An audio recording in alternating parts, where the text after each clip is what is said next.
Well, how do, folks? Hope everybody's doing well. I had to send the girls out. I have two boxers. Had to ask my wife to help me because Bailey would try to make her way up these steps, try to get in this room with me. And you'd be sniffing, or she'd be sniffing around the door, rather, trying to get in here with me and crying. So, apologize for the minute or so tardiness. But anyway, I don't think this is going to go too long, but I was going to do a thread on Twitter. I was like, yeah, I just like talking. And I sat pretty much in one place all day today, working with my son, trying to coach him along, encourage him, and try to help him get beyond the concerns that he has. But if you're new to following me, if you're new to what it is I do and how I teach and what I'm presently working with, I have a son that just graduated homeschool. He's 18, freshly minted as a young man. And he is trying very hard to overcome the things I was trying to prevent him from forming. And it's many of the things I tell you all in the very boring parts of the videos or the majority of the Twitter spaces. It's like mindset and psychology and the things that you don't realize are going to be impactful, the things that are going to be detrimental. There's going to be the things that make it or break it for you. And many times we like to think that the markets will yield its bounty to us simply because we have a specific indicator or approach to looking at the markets, and or we follow somebody that's really hot at the moment. And then when you step out there and you're in that arena and you don't have any real protection except for risk management and your self-control.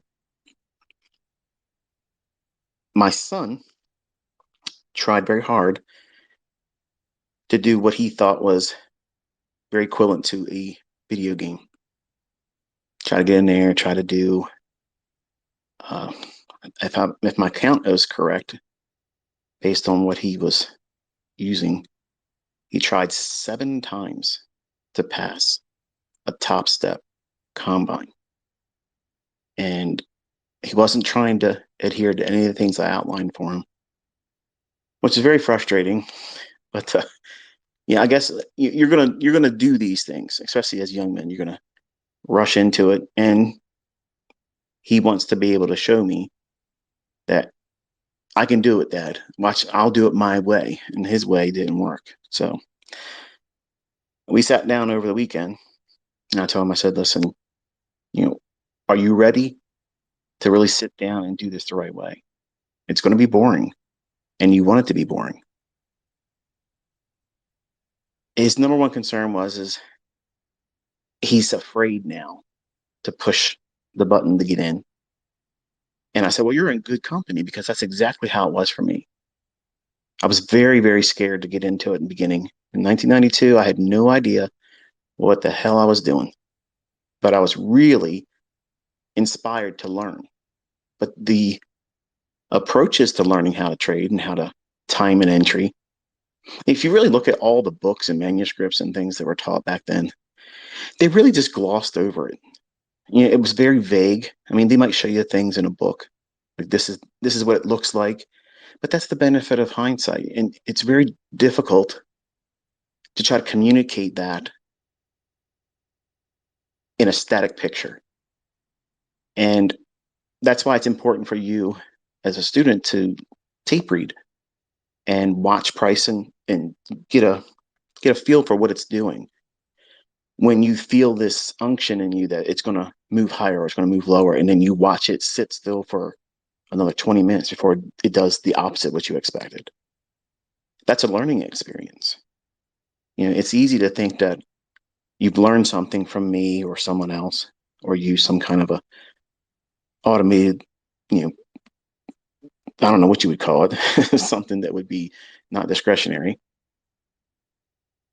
And it still doesn't take away that hard right edge, that void, that abyss that we look into on the right side of the chart that hasn't printed yet. See, what divides the success stories from the failures is the comfort of embracing that uncertainty. And in the beginning, I was trying very hard to know everything and always know when I would avoid taking a loss. So I know what it's like for you as my students to want to ask me in a lot of different varying ways, but really the blunt question you want to know is, how can I trade, make money, and not lose? And as much as you may want to argue and say, no, that's not how I think, or that's not what I'm asking, you are asking that. That's exactly what everybody wants that. I would be lying if I said I didn't want it.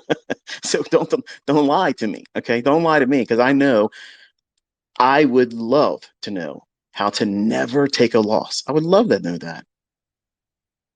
But you have to be comfortable with choosing these conditions that are more apt to be correct for your model and your personal approach to trading. And that means you're going to have to submit to the idea that your model, with those parameters and filters in place, may not present the opportunity for you today or that trading session.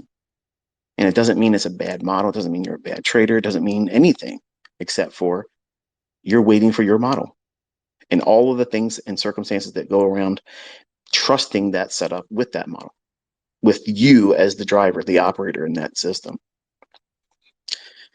So naturally, as a young man, you know, I thought he was paying for these Top Step funded account challenges on his own, but he wasn't. It was actually his older brother Caleb that was allowing him to purchase them, but he was the one that was doing it. So I told him, I said, you're going to have to do in the future, anything that you do it on your own.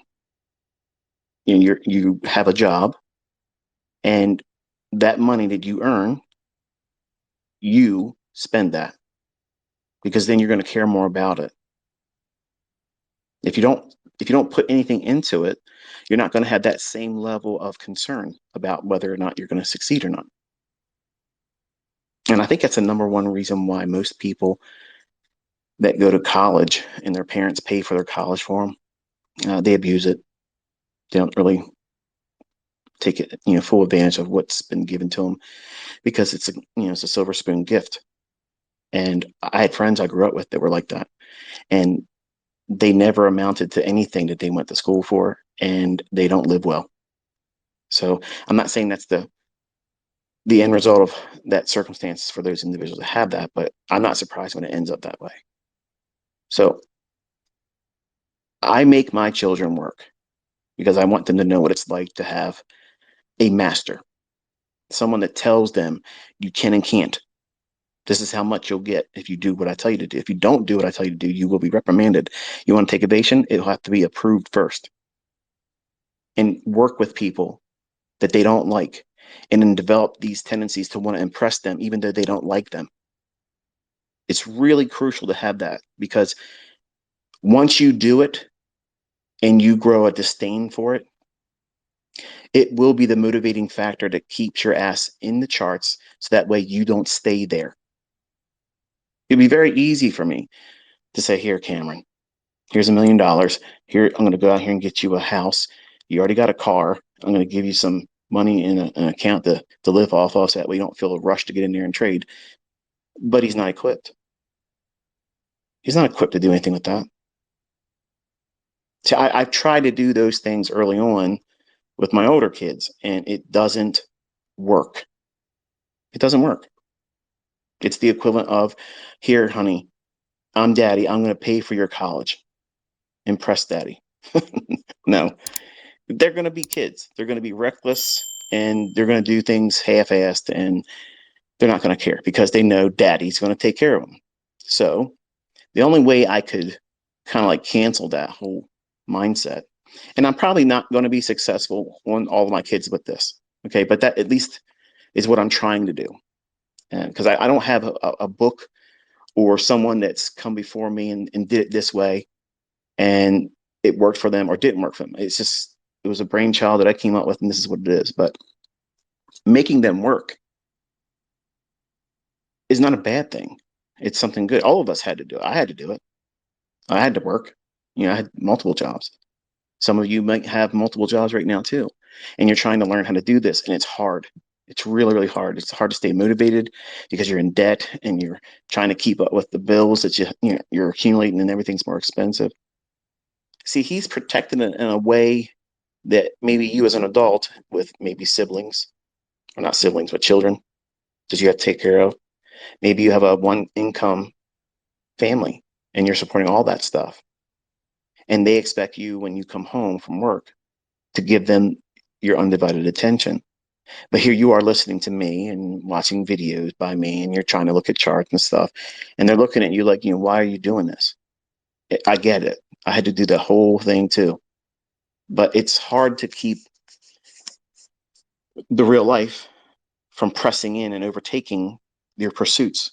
It's easy for it to be trampled down if you allow other people, your loved ones, your family members, to prevent you from putting in the time that's necessary to do this. It just makes it harder than it has to be.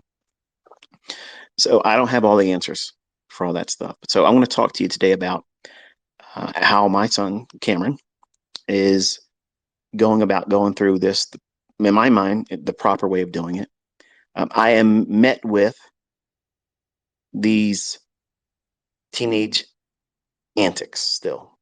He wants to know the easiest short path to it. And I told him, I said, what you're really feeling now is because you tried to do this on your own without using anything I taught. You weren't willing to sit down and watch the videos. You weren't willing to do this practice of just looking at price and don't do anything. You were in a hurry to push the button. So this is exactly what I teach all of you. Don't be in a hurry to go out there and try to make money, because you're going to be doing so by pushing the button with ignorance. You're not going to know what you're doing. So what you're going to be teaching yourself and conditioning yourself is that because you know nothing and you have no experience to lean on, when you're pressing the button, you're the equivalent of going to casinos and gambling, where there's no way of knowing the outcome. There's no probability. There's no statistical edge there.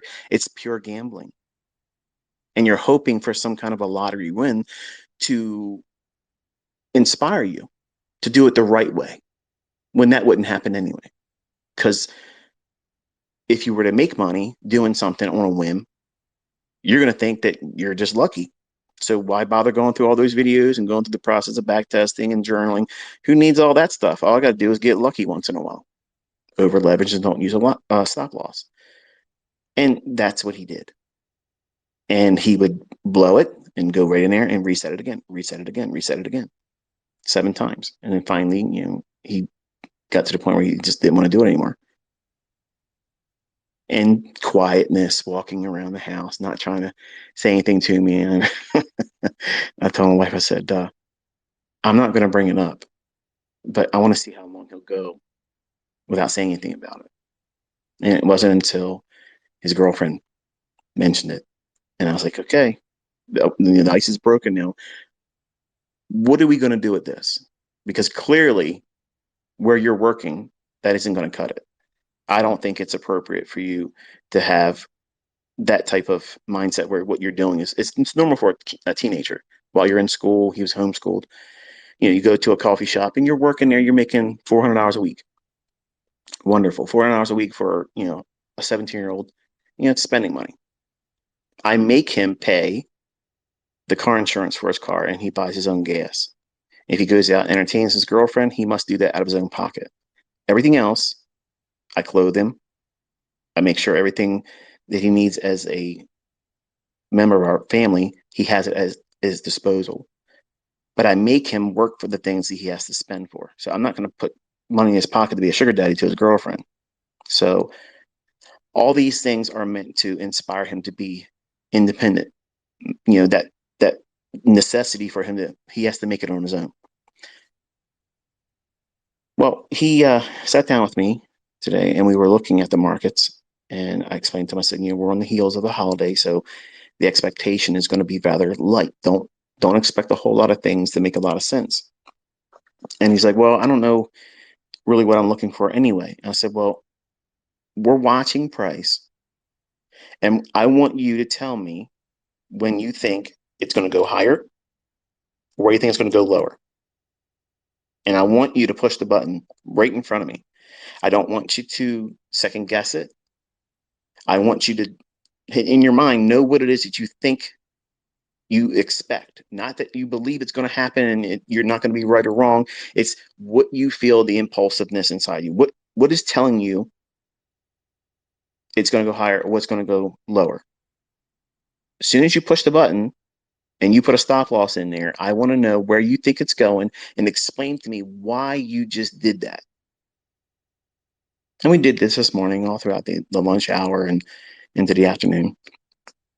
And a couple of the things that he did, obviously were way off. There was no reason for him to have done it. But I'm teaching him how to overcome fear of entering because he's afraid to do that. Now, sitting next to me, with me next to him, he didn't seem to have all that much of a uncertainty. He just, he was looking at it like it's a video game. Like I'm watching him play a video game because he could just re-up. In his mind, that's the mentality he had. I got dad next to me. If anything happens, I can do whatever I got to do to fix it. And I did it twice today. But his first trade, he got out and he went in, he went long, and he got $244 in the equivalence of the movement. And I said to him, I said, now think about this, son. If you make $400 a week average after taxes working your job, that's not a lot of money, but you just did $244 in one trade in less than 5 minutes. But you have to work all week and then wait till the following pay period to get that same $400 net pay. Which one makes sense? He goes, well, if I could do this just once a day. I said, that's the right mindset. Now, did you get 5 points in that move? No. Did you go into that move with, I have to get a big, gigantic run for the whole day? No. You went in and you were looking for movement. You're expecting volatility. So the way you overcome the fear of getting into the marketplace is you have to, number one, desensitize yourself. That's the only thing I had to do for myself was I had to go in and press the button. I simply had to do it. And I did it with live money, which is the worst thing in the world to do because I didn't know if I was going to be right or wrong. And I was gambling with money I couldn't afford it. Like I was borrowing it against a credit card. Yeah, how about that? So I was a cowboy when I first started, an undercapitalized goober that had no idea what I was doing and trading with cash advances on credit cards. So that's the epitome of a noob. So trust me, I've been there. I know what some of the silly stuff you guys have done, taking chances and trying to do what you got to do to make it work. But then when you look back, you really didn't do all the best in terms of trying to make it work. You were simply gambling. So I told him today, I said, I don't want you to walk away from the charts. I want you to be here until fatigue sets in. I want you to feel that. I want you to be uncomfortable. And I still want you to tell me why you're pushing the button. Why do you think it's going up? Why do you think it's going to go down? He had the classic scenario where he tried to buy it several different times today, and there was no fair value gap there. There was no reason for it to go up there, and he still would just push the button.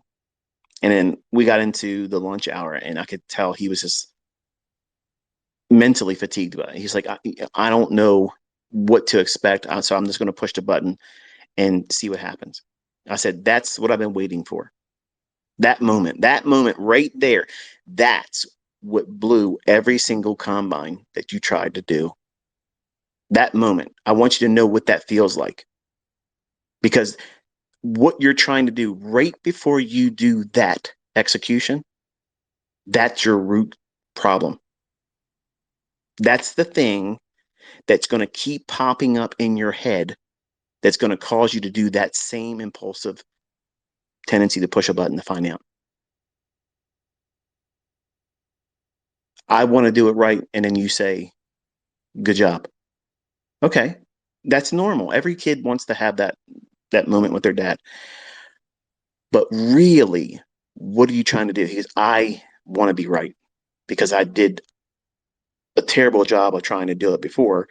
And now you're watching me, like you're sitting right next to me, where I didn't do that the last time, Dad. I was doing it in my privacy in my own bedroom. I'm pushing the button and nobody's there watching it.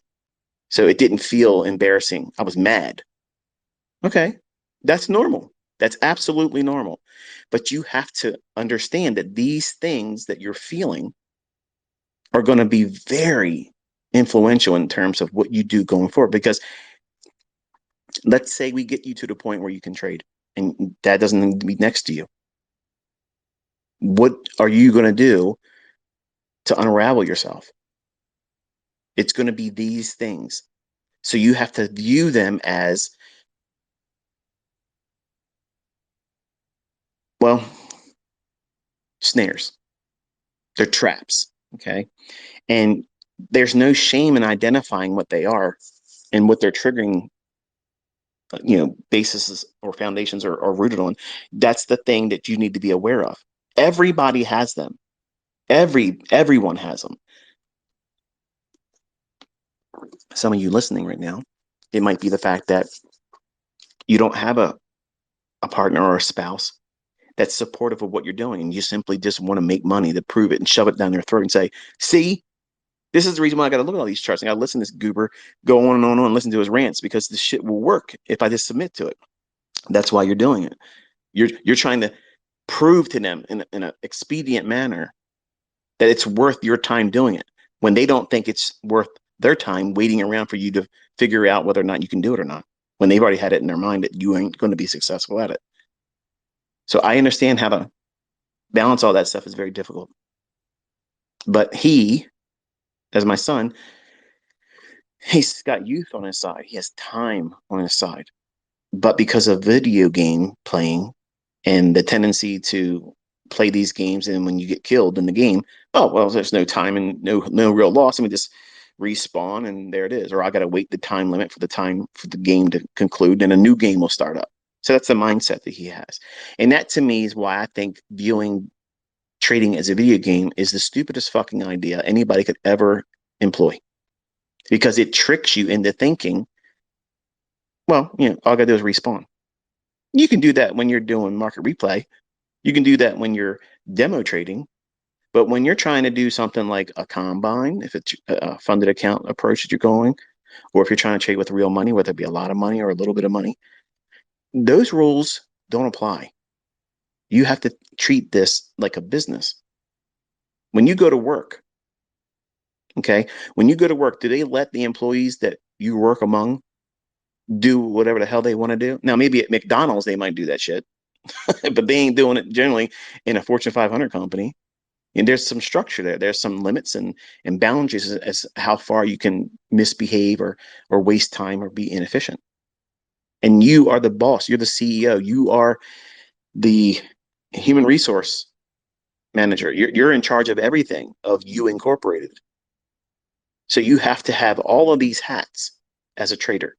You're the analyst, you're the trader, and you are the person that is in charge of where you're going. You're you're it. You're at the helm, you're the captain, and you either sink or sail based on what you and your decisions result in. So if you go into it with the Mickey Mouse approach that, hey, let's see what happens, what they say, F around and find out. The longer you F around, you're going to eventually find out. And he found out rather quickly that he couldn't do what he thought it was. Oh, it's a video game. It's a video game. It's just like, oh, it's like that game, that snake game, because I used the analogy before. Slither IO, I think that's what it is, or something like that, or Snake IO, where this little snake you start out with, you go around, you get these little dots. Some of the dots are bigger, some of them are smaller. And as you eat these things on the game, your body as a snake grows larger, and you're not allowed to touch another snake, or yeah, you can't touch their body, but you can make them run into yours, and then they disintegrate and you can eat them, or you can't run into a wall or you die. So there's two simple rules there. The larger you get, the harder it gets. That's the same thing with trading. The things that you can do with a very small account, you can be very nimble with a very small account, less than 50,000, less than $100,000. You can do a whole lot of stuff with an account like that.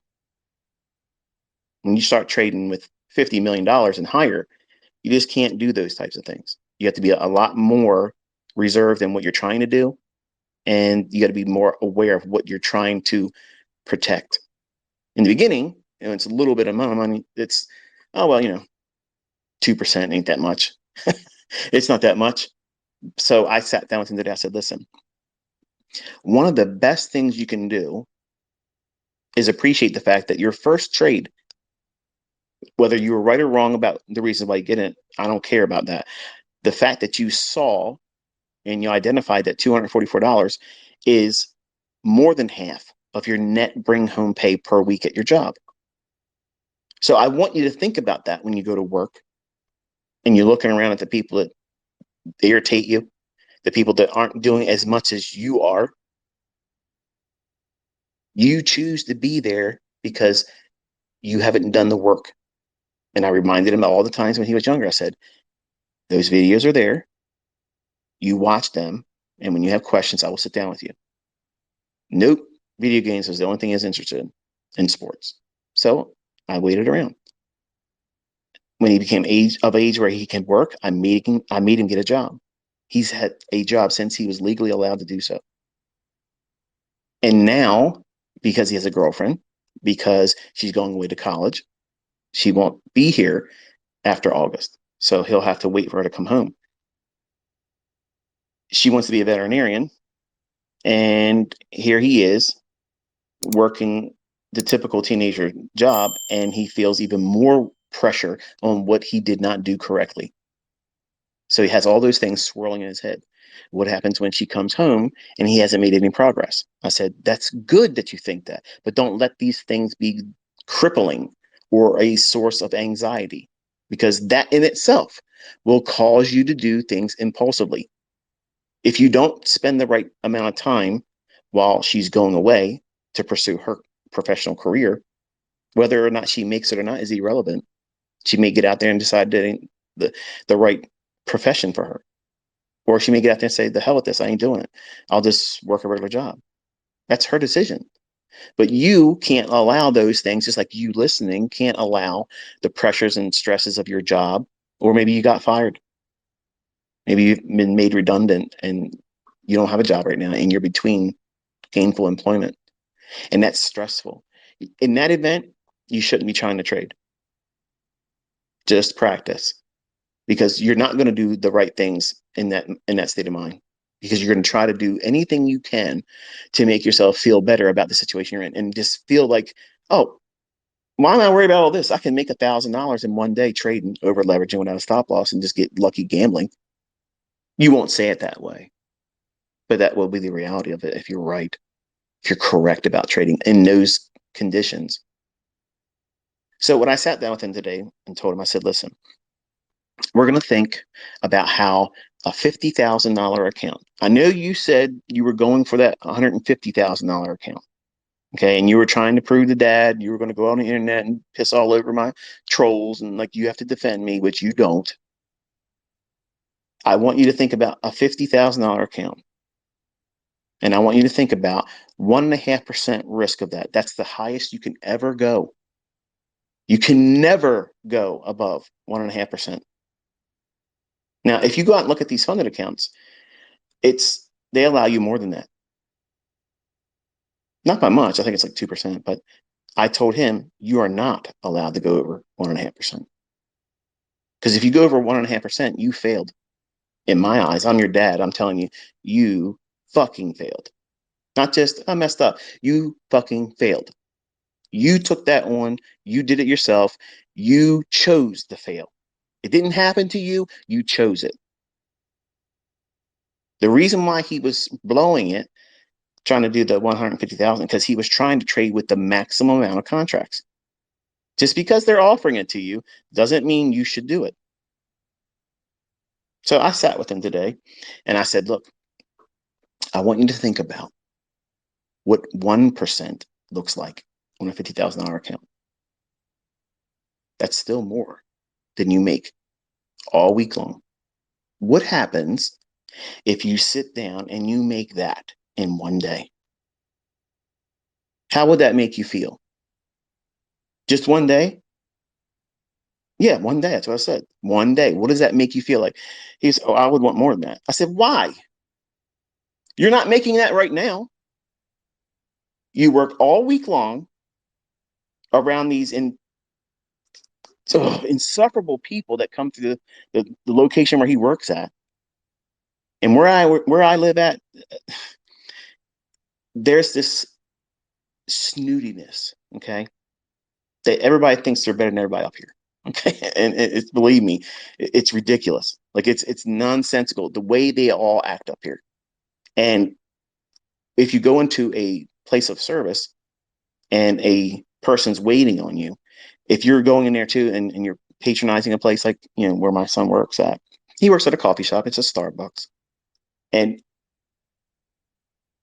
it's just unbelievable hearing some of the stories. He comes home over the year and a half he's been, it's just crazy to hear these entitlement minded people. And they come in, they talk to you like, you're less than human. That $500, if you could make that one day per week, you've replaced the whole need to go to that place. And you're not even pushing it hard. You're not even pushing it hard.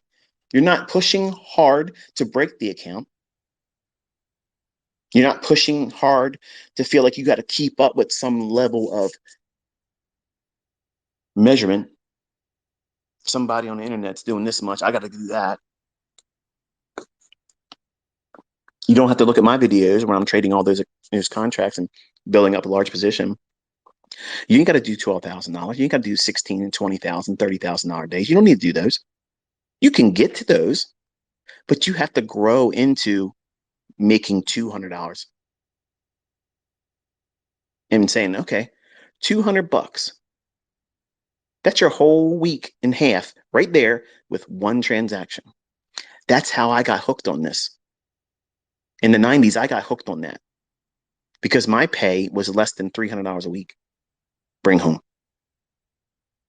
And I was thinking to myself, man, if I could just do one bond trade per week and just get half of a point, if I could just get lucky enough to find 16 ticks on one contract in the bond market, that's $500. That's better than going to work. And once I do it, I don't have to do it again because I'm scared to trade, right? Well, that was my whole approach going in, easing into it. And I sat down with him, I explained this whole thing to him today. I said, I was afraid to get into it when I was in the 90s. I mean, it was exciting, but still scary. Like, I don't ride roller coasters. I think they're thrilling to watch other people go nuts and throw their guts up and scream and, probably blow out an intestine and guttural, screams as they go down the deepest part of the decline. But I would never get on those things. I don't like them. I have to be in control. I have to be in control of me, the environment that I'm in, and that is not something I would do. And I don't want to treat my trading like that.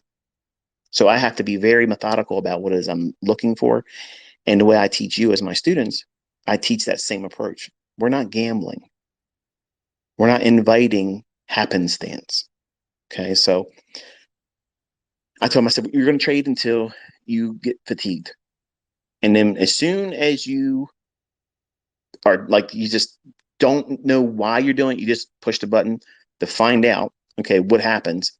That moment, that's what I was waiting for. And I explained to him, I said, that's where everybody blows it.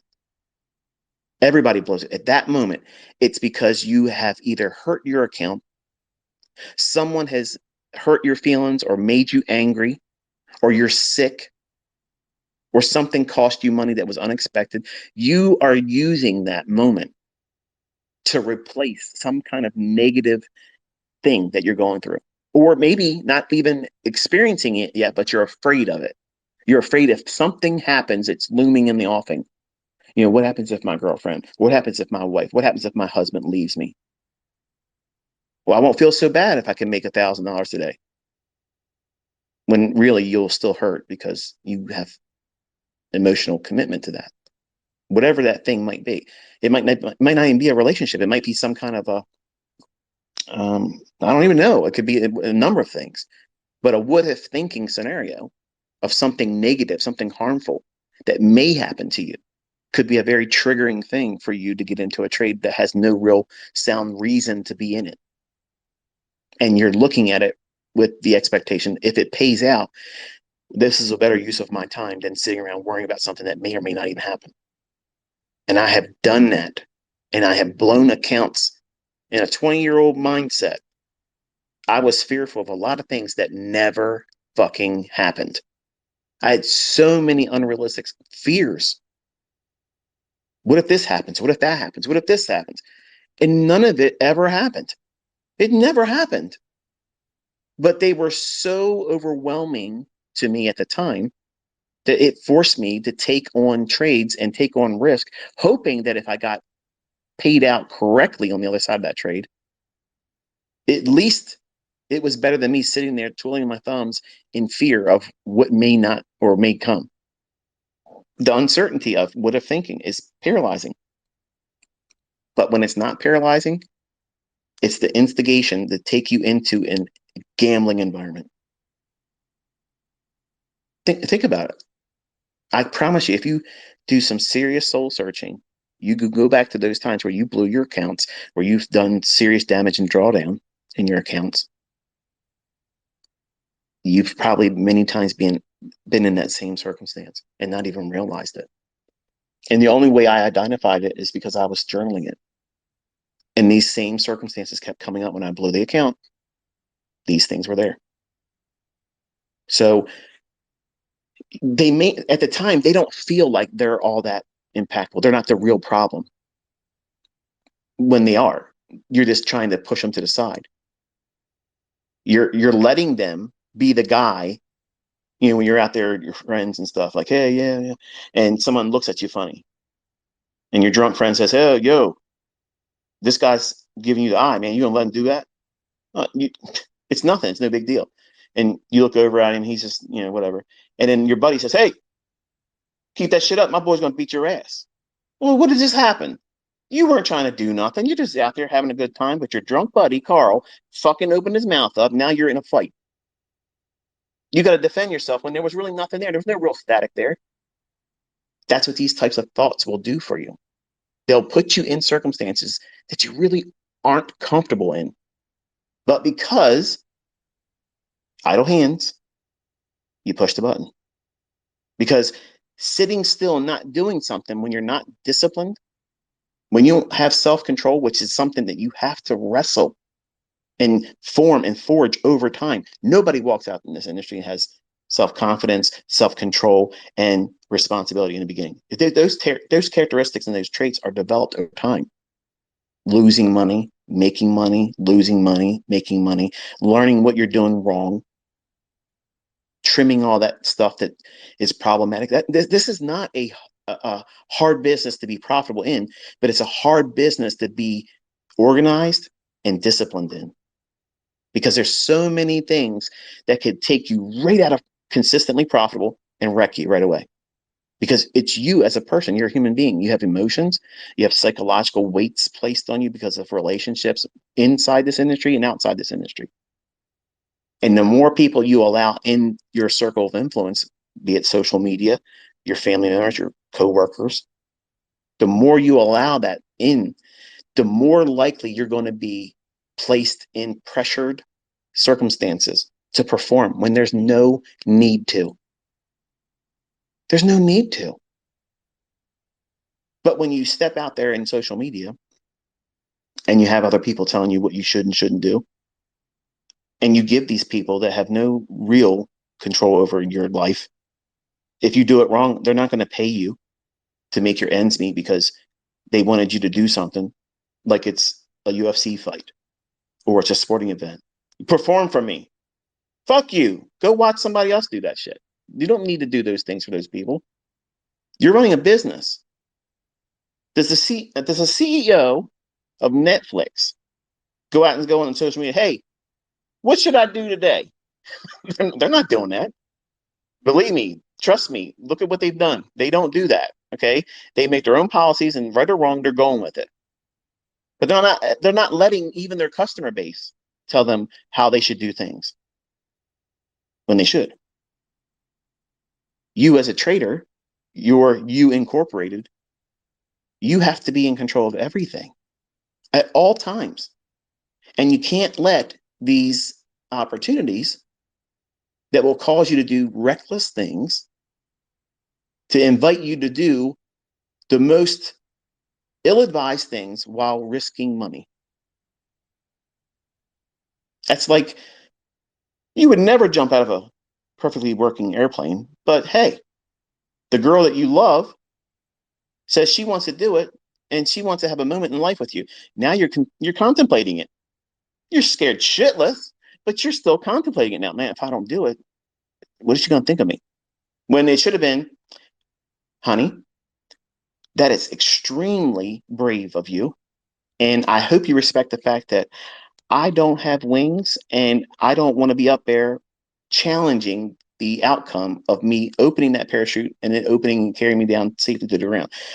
I will watch in the safety of how you do that. And I will applaud you when you land safely.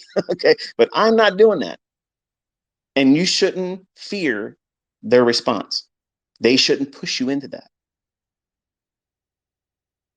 But what's really going to happen? You're going to be worrying about whether or not you do this or don't do this and how they're going to think, especially if you're dating them brand new in the relationship. You'll do anything. You'll fight a guy you know damn well you probably get your ass beat by him, but you can't look like a weakling in front of her. Get some beer muscles, some liquid muscles. Go get to the bar and get, I'm gonna have to deal with this guy later on the night before the bar closes. So let me get some liquid courage in me. And that way, if I do get my ass beat, at least I'm numbed up. You can't have that mindset in trading. You can't do that. Now, my son didn't go to those extremes, but I'm just talking because I want to have something more interactive than just simply saying my son, who has a video game fetish, that he thought that he was going to be able to segue right on into this and treat it the same way. When you're not making a living, you're not building wealth playing a video game, and you're not losing your home, your livelihood, your life savings when you lose a game, when you lose a video game tournament. Okay, big deal. It's ego and it's pride. That's it. But in this, you could lose more than you have put in. Things can go wrong real quick, especially in today's climate. All the things that's going around the world, man, it could cause real quick, sudden market movements, and your stop loss didn't do a good enough job. And now, where are you going to get that money from? If you're trading with real money, live funds, it can take more than you have. If you present the opportunities for it to do so, hey, perfect storms happen all the time. So I tell my son, I said, listen, think about 1.5%. Because if you can grow in understanding that 1.5% is what you can lose, that's the most you can lose. What should you do going forward? Find a way to chew into that 1.5%. Now, does that mean you go out tomorrow and try to make 1.5%? Or do you have to do it today? No. But think about how that fits in your life cycle as a employee of a working company right now. You're gainfully employed. You're only making 400 hours a week as a teenager. You want to grow. You want to be able to move away from the necessity of having that and make your own money. half of that with one trade, and it didn't even go to where you thought it was going to go. Just a small little move.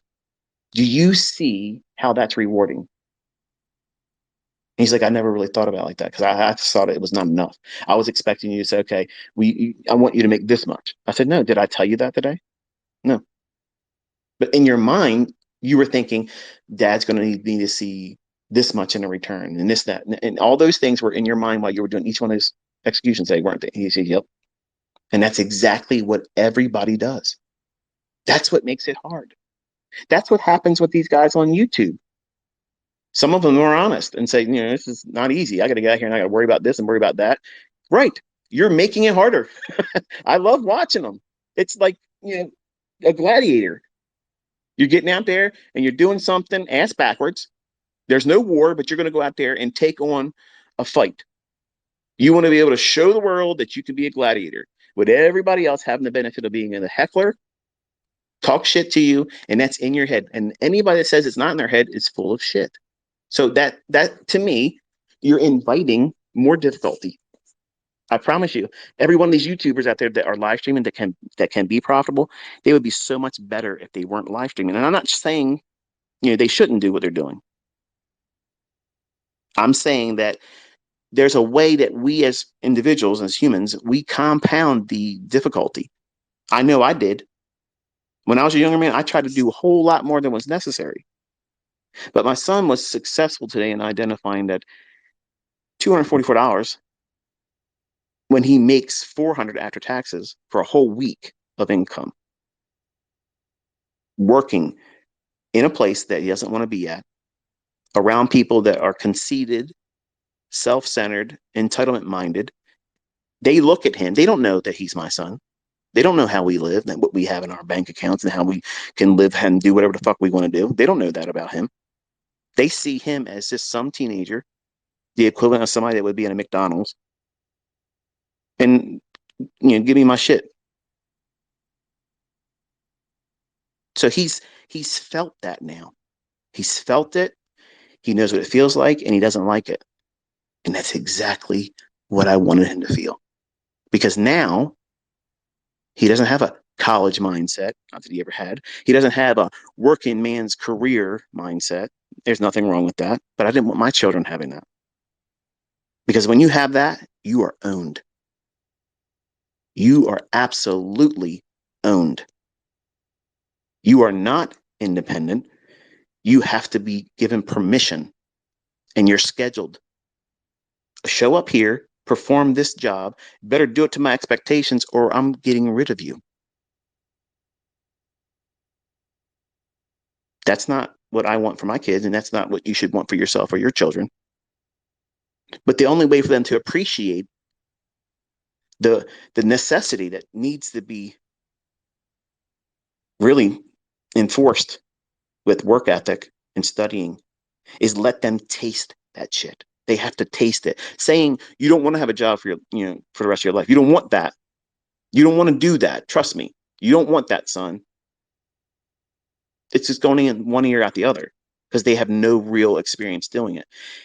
But when they see it and they live it and they can't be with their girlfriends, they can't go on a road trip with dad and mom. They can't do those things because they have a schedule to maintain. Truth be told, God's honest truth, there's been many times where I just wanted to tell this boy, go in there and tell them you're done. I'm not working today. I'll be back for my check whenever it's supposed to be. But if I did that, I'm not helping him.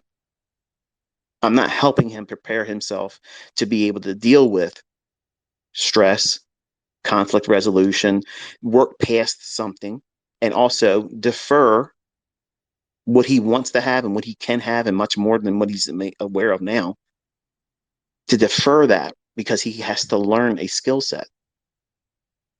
That impatience factor as a teenager is still very, very heavy in him. And because we've homeschooled him, he has a different sense of freedom, where his girlfriend and many of his friends were stuck in that go to school at this time. And when you get out of school, you got to do homework or go to your job. And he's had pretty much freedom. Now, maybe homeschooling isn't a thing for you. Maybe you can't do it. But if you can, you should. But everybody has to have an employment of some kind, whether self-employed or working for someone else. And today he understood that a partial, that's more than 50% of what he's earning right now, with no real effort was really needed to do more than half of what he makes. And I told him, I said, I'm not saying that that is good or bad. I'm just saying, what do you feel about it? And when you didn't answer like I wanted him to, I told him, I said, do you not see that's beneficial for you to not have to work so much in terms of time? And you didn't have to deal with anybody. And you got that.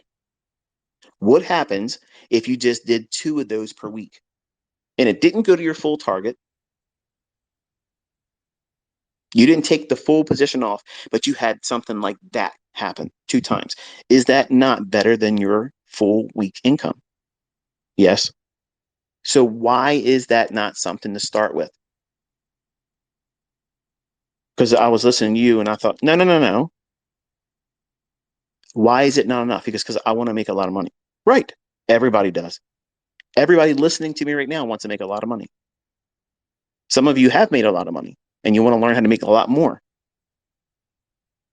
But you have to start somewhere and you have to have some kind of humble beginning. And humble beginning is not an embarrassment. It's nothing to be embarrassed about.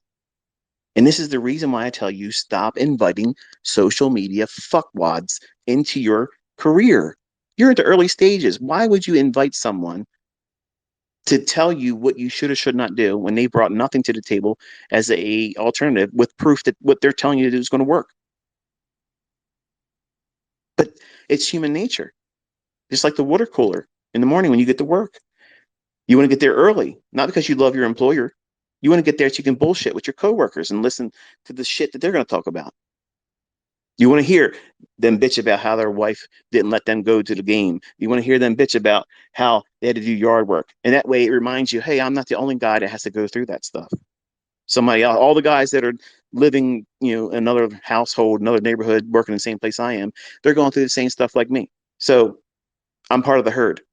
No, there is no herd mentality. You are an apex predator. You're outside the herd. You're picking these motherfuckers off. You don't want to be a part of the herd. You have to think differently. You have to behave differently. Everything in a herd gets consumed. They're food.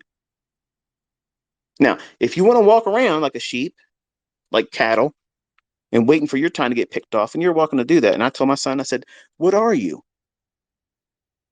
What are you? Are you a sheep or are you a wolf? Which is it going to be? Because you can exist for a long time in this life as a sheep, going to work, letting someone tell you it's time to go over here, it's time to go over there. And you'll look at them as, oh, they're a good shepherd to me. They provide a good life. They give me a good job. I got a good job. Fuck your good job. I don't want your job. There is no job out there that I want. And none of them is good enough for my son. None of them are good enough for any of my sons. I don't want them working for anyone. I want them to be able to write the check that they want every week based on their own efforts, their own steam, and managing the risks and knowing that they may not get the win that they wanted. They may not pan out. They may have a loss, but it ain't going to cause them to go on tilt and just completely wreck themselves. But you don't know what it's like to think about those things in the beginning. The only thing you're thinking is all the upside. And the ones that are conscious about the risk, that keeps them from wanting to do anything because they're afraid. And that's where he's at right now because he put money in out of his own pocket to do these resets. And he felt like that was recklessness, and it was. And he doesn't want to do that whole thing all over again and be reminded of it didn't work for him. It didn't work for him. So I said, there's a way to do this. And it's going to be a lot harder now for you because you have this mental scar tissue. which is exactly why I was trying to teach you the way I was teaching you, so that way you wouldn't have these things. Just like when you are listening to me now in these Twitter spaces, just when you're watching those videos on YouTube, and I'm talking about the things that are outside the chart that you're going to have to deal with, whether you like it or not. They're conversations that you need to have, preferably before you get to that situation that I'm talking about. Because many times you're not going to have the skill sets or the coping mechanisms to get you through it unscathed. You're going to hurt yourself. And then you're going to go back and listen to a video. Oh, I wish I would have watched that video. I wish I would have heard that. You heard it. You're just in denial. You didn't listen to it because you thought you were going to be the exception to the rule, and you're not. All of us are human. All of us have frailties and issues with us. Mine, a lot more than some of you. But all of this can be managed. But you got to start with a very, very small, low-hanging fruit objective and be content with a little bit in the beginning. Because here's the thing. What happens if you could only just make $250 per trade? Think about it. What happens if that's the best you could arrive at?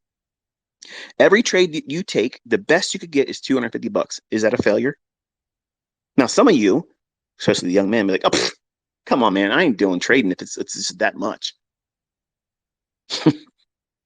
That's exactly how I thought about it too.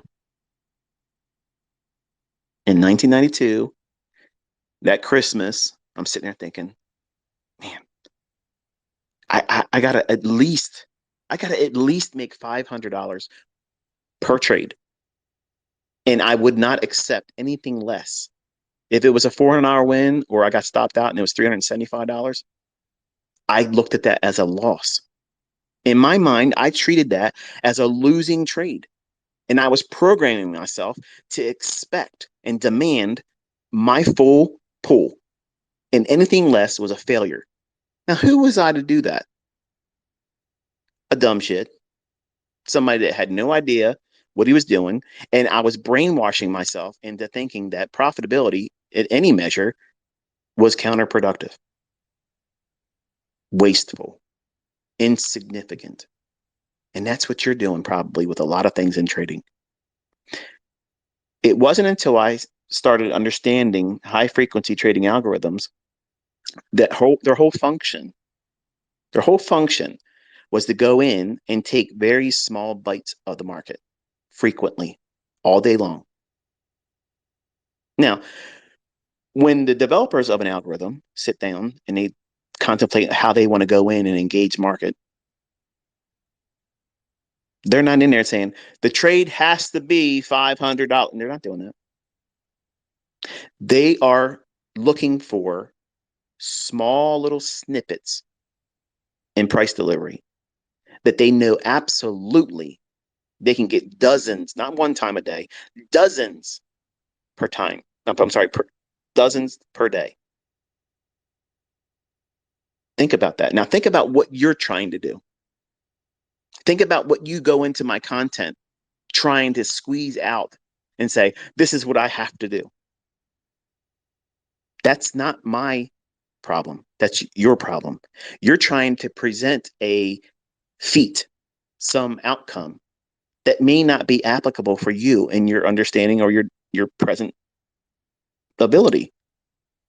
So go back to a simple approach to thinking, okay, if I could get $250, $250. You want to here's the fallacy in this, because when I first started understanding this, Larry Williams talked about this a lot in a lot of his systems.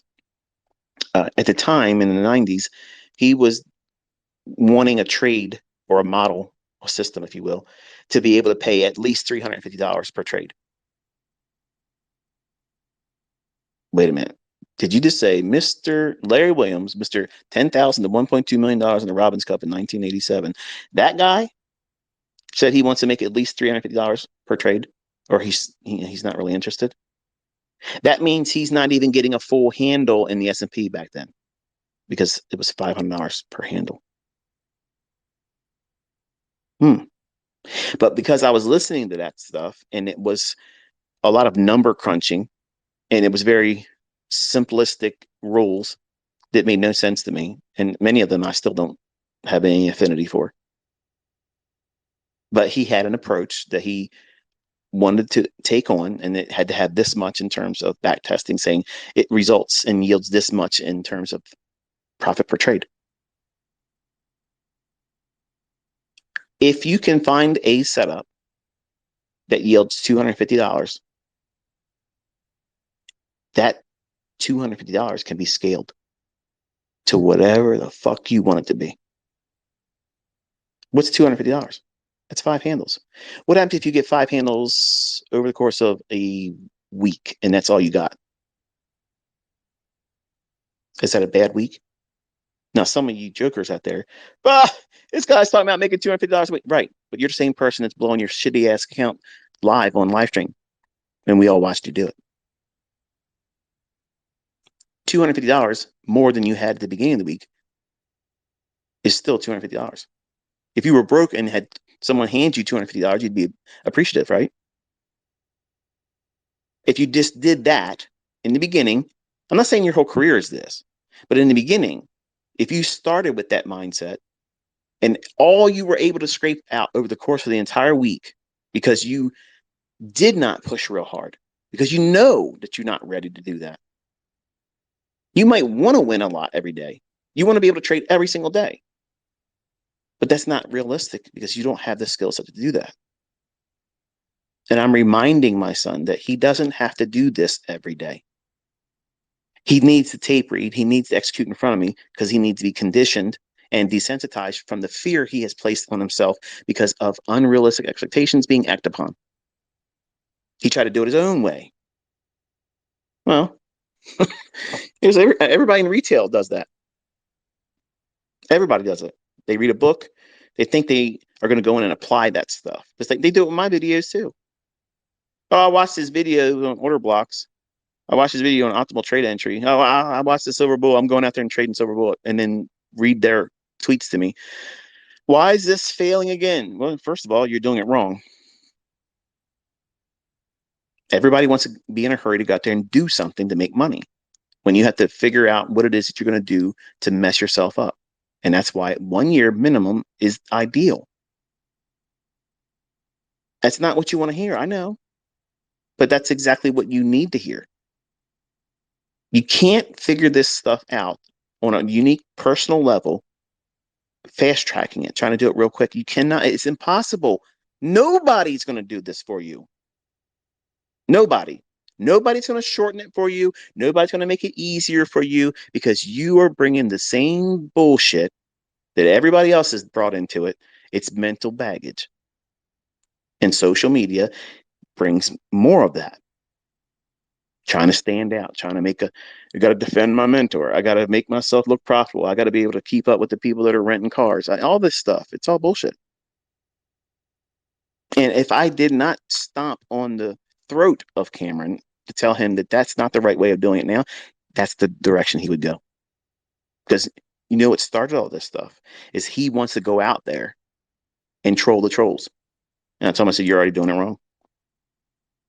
You can do that, but that can't be the reason why you're doing it. That can't be the reason why. Because if that's the reason why, you're going to rush. You're going to rush to do something that is not needed. It's not needed. You need to develop a skill set because once I move on, if you want to live beyond what are able to live like now, you want to be able to earn a lot of money.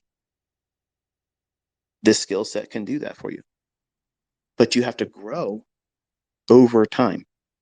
And you have to figure out what you think as a human being, what greed's going to feel like when you start feeling it, when you are profitable, when you're consistently profitable. That doesn't mean no losses. It means you close the week, you close the month, you're in gain, you're in profit. It doesn't have to be a lot. You're just not losing. There's nothing wrong with that.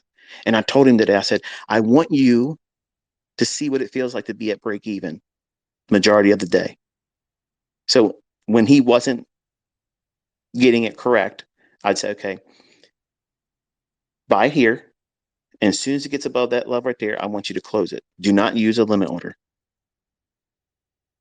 I want you to feel it. I want you to feel it while you're in it. And as soon as I tell you go, you buy it. And when it gets to that level, you sell it. Sometimes he would sell it before it got to the level. I said, why'd you do that?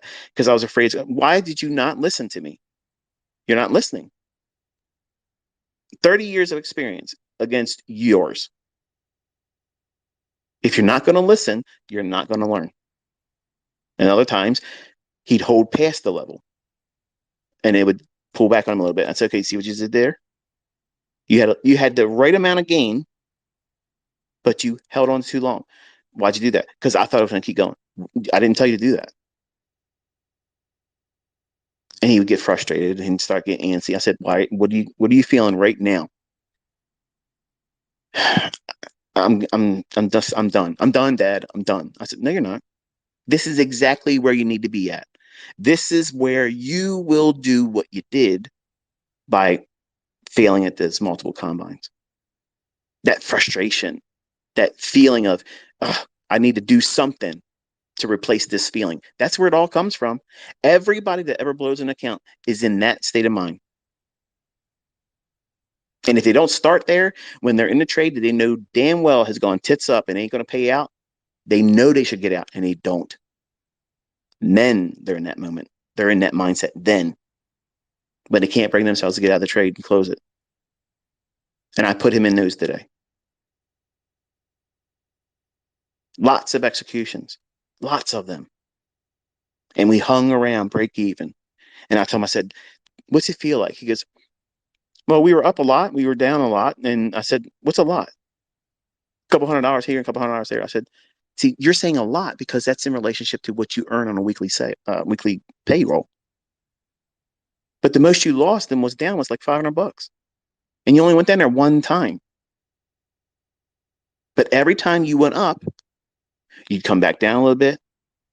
And every time you go back up, you make a new equity high and you come right back down in the middle, hang around, break even, go back down, break even, go up a little bit more. And then I said, now think about what you're doing.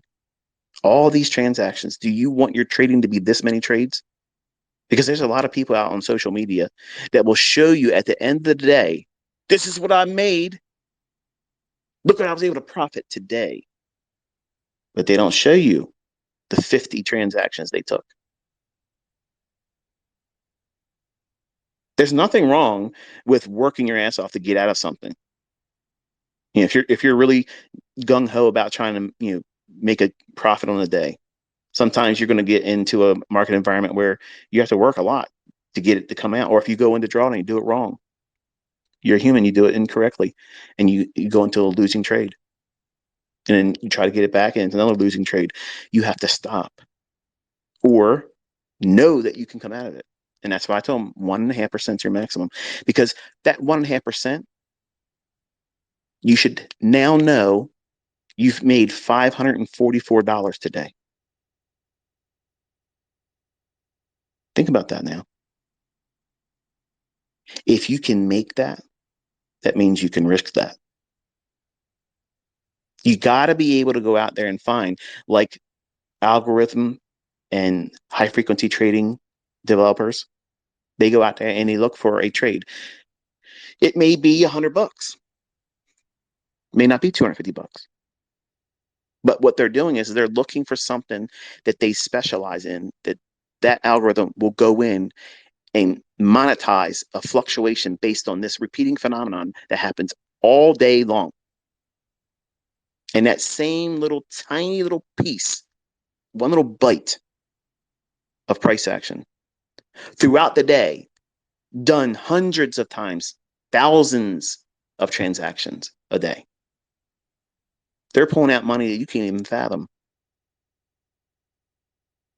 because they're taking something with a cookie cutter approach, something that they can repeat over and over and over again. Every single one of the PD arrays that I've taught you are just like that. That's what high frequency trading algorithms that people have learned from me, they have used these things now. They can go out and find them on any time frame. That's why I went down into the sub 1 minute charts to tell you that this stuff is in there all day long. All day long. Oh, this is a shitty market. It's not moving around. It's in chop. We're in some real chop. The chop's real, man. The chop's real. No, slicing and dicing on a sub 1 minute chart. There's still breakers and all that chop. There's still institutional order flows in all that chop on a sub 1 minute chart. You have to know where it's going to go. Even in a small little choppy range, if you want to call it that, you can anticipate what pool of liquidity it's going to go in that 1 hour. I can trade in an individual 60-minute range and beat everybody's asses on social media. And I said that, yes. That's not arrogance. That's just the facts. Because I understand what price is going to do. I understand how I can mess it up.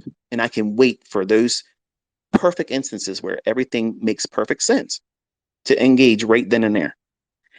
And I know the times that hurt me. I know when it could look like there's an opportunity and it's really not there. Experience is going to dictate that. And I taught him today that there's going to be a lot of lessons that you're going to learn that are not going to be in my video. They're not going to be in our discussions. It's going to be what you have discovered about yourself. And you're going to find that you're going to excel in certain instances. Something just really revs you up. You see this opportunity. It makes so much sense to you. And you're not demanding it pays more than it would any other time. It's just a profitable opportunity. And you may not have the equity to do 100 contracts at the time when you start doing it. Start with one and you build up. And when you make enough equity to be able to do two comfortably and not go over 1.5% risk, then and only then do you do it. But every single trade that you make and put on, it's never to be taken where you can't at least get that same trade paid out to you at least 2 or 3 times in the same day. And I'll say that again in layman's terms for the folks that don't really understand or appreciate what I just said. 1.5% of your equity. If you can't find a trade 2 or 3 times intraday with that yield on individual basis 2 or 3 times, you have no business taking that risk on. Think about it. Because what you're doing is you're demanding that you find a needle in the haystack. In your limited understanding of the marketplace and your limited experience doing it in the most difficult market conditions I have ever been in, you're going to be the person that can just go out there and walk out there and do that. I'm sorry, but you won't. You won't be. So don't put yourself through it and discourage yourself through failure. Make allowances for yourself to spend a little bit more time learning how to do it. Do it the right way. So that way you enjoy the process. It should not be a draining effort for you to want to do this. And some of you, the way you talk in your tweets, it seems like somebody's twisting your arm, and it ain't me. If you're not having fun doing this, it's not for you, or you're grossly doing it incorrectly. Making money is the end result of you doing things, learning how to do it, and having fun having done it, but not being on an emotional high that you have to have a win all the time, or that you're chasing it like a high. And the only way you feel that or understand and appreciate it is when you lose real money. The people that lose real money know exactly what I just said, and it resonates with them. But if you've only been in demo, you haven't even came to the dance yet. You're a spectator, not a speculator. And as soon as you put risk on the line, it all changes. So you have to have some measure of experience that you didn't just get last week watching a 5-minute trainer, the cliff notes of something that took 30 years to be placed in your hands now.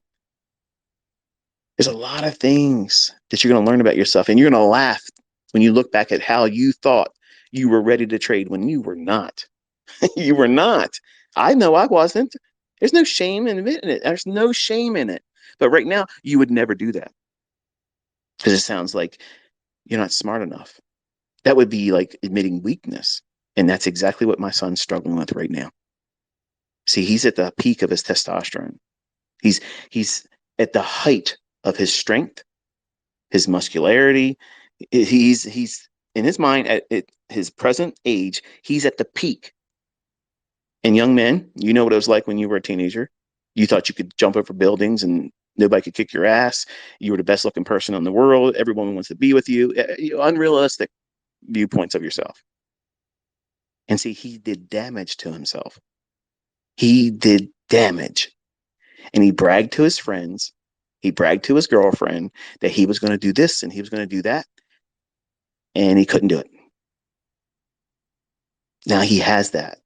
He's wrestling with that. And now because he didn't do it successfully, like he walked out and thought he was going to be able to do it, he's doubting. And doubt in a hurt, bruised pride in a man, that's dangerous. It'll make you do stupid shit. It'll make you do dumb stuff. So most of today, it was me just cleaning those wounds, reminding him that that's normal. Dad went through that. I did all that stuff. I did all that stuff and worse. And there was nobody here telling me this is how you fix it. So I was trying to find my way through it all and making it longer than it has to be. And it's painful. So when I talk to you and I make these conversations available to you, it's for your edification. It's so that you don't go through it like I did. So that way you can avoid it and appreciate that. You know what? I don't want to make those mistakes. I'm glad ICT went through it. I'm sorry he went through it, but I'm glad he went through it and he's telling me how I don't have to go through that. That's the wisdom in the student that's listening to me. Not this guy talks and he likes to hear himself talk. No, I don't give a fuck if that's how you think. Get the fuck out of here. You're not somebody that wants to learn. You're a clown.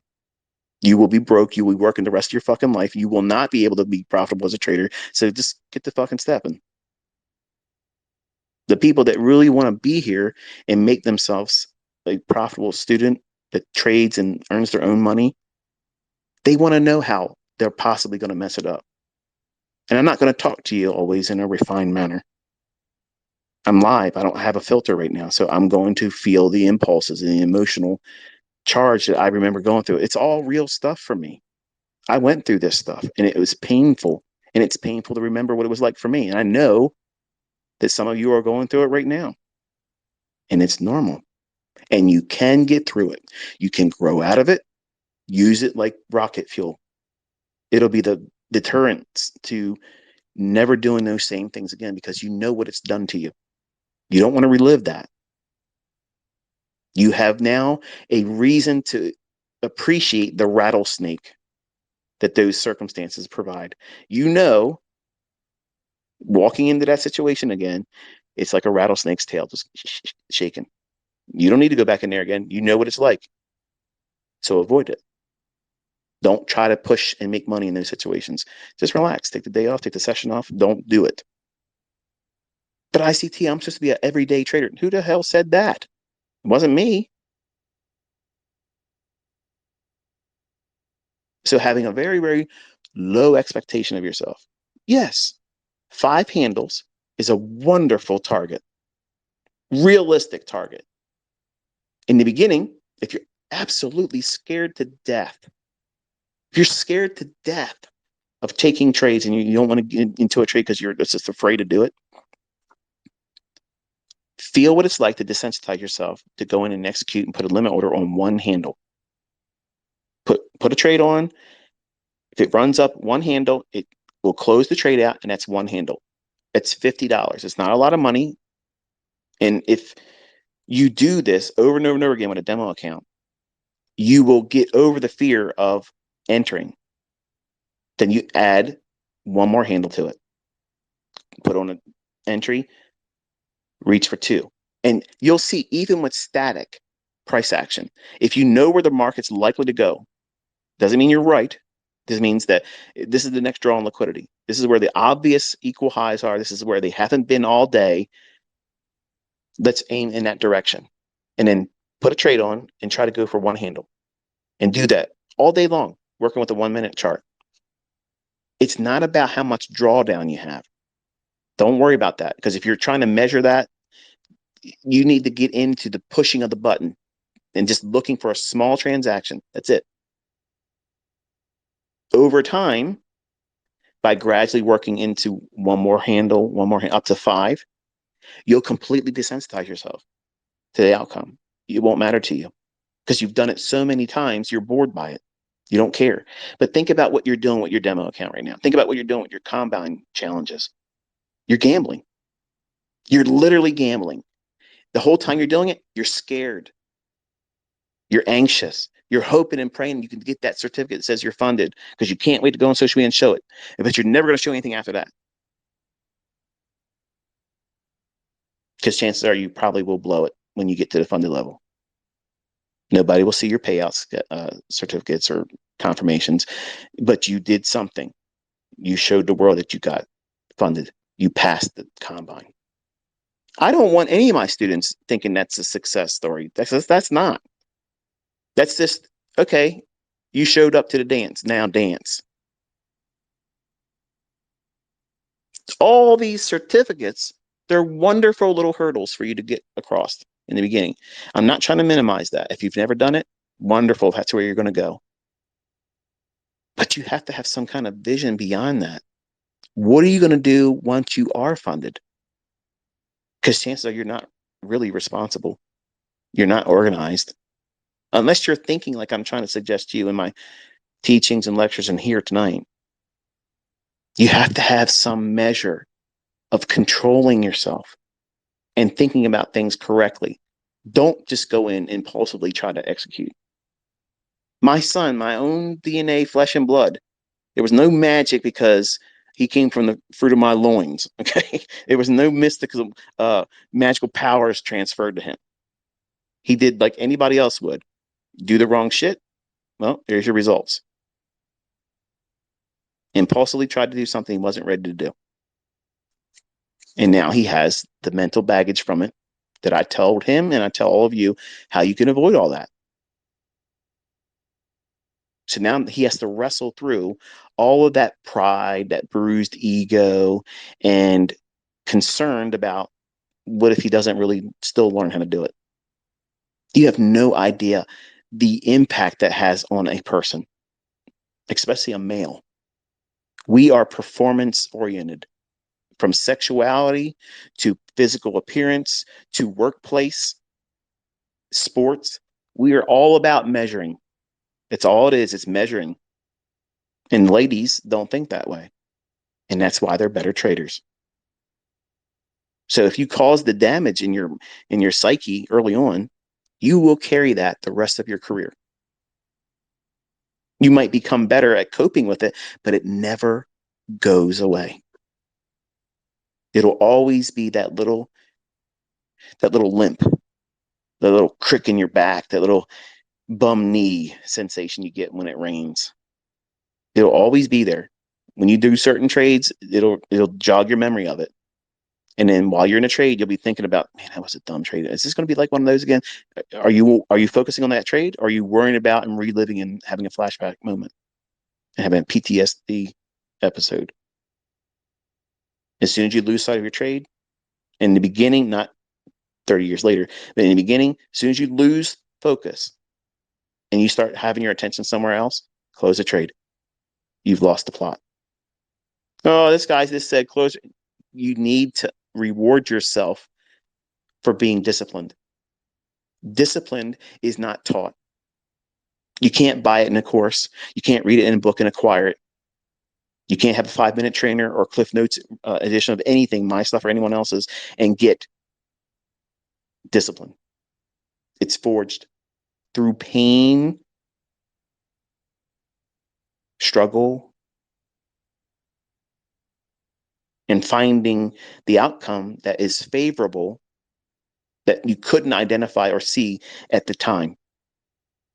And because over time you do these types of things, and you know what it was like to be going through it painfully, doing things that you shouldn't do, taking on more risk, taking on more contracts, because I know what you're thinking. It's the same thing that I've talked about, and my son lived it.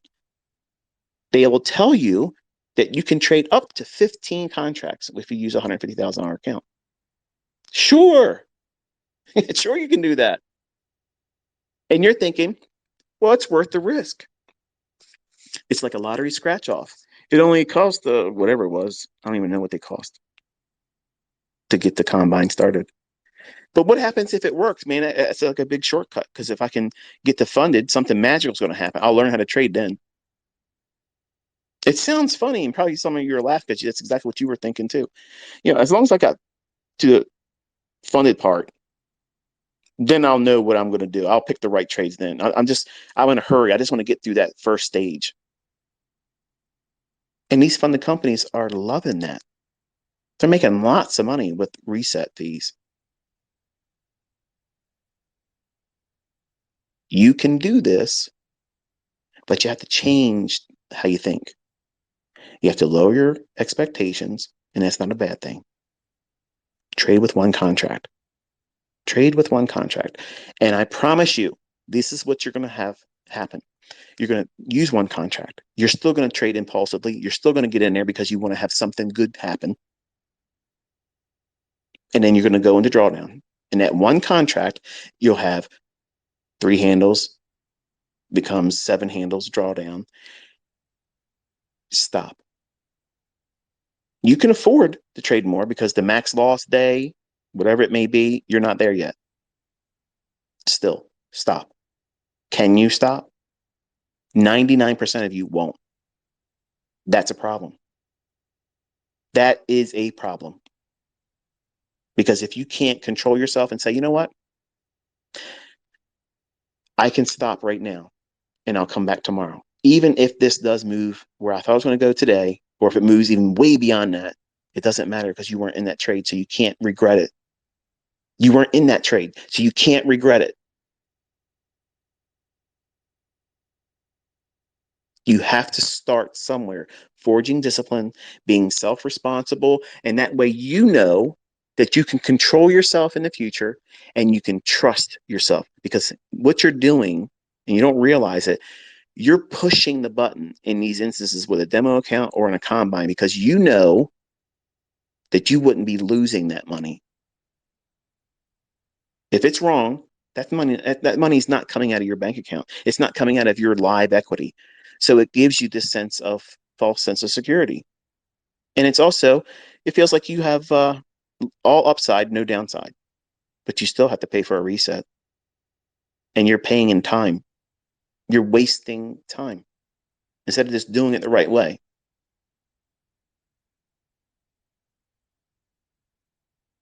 Every one of these combines, every single one of them, all of you could do it in a month.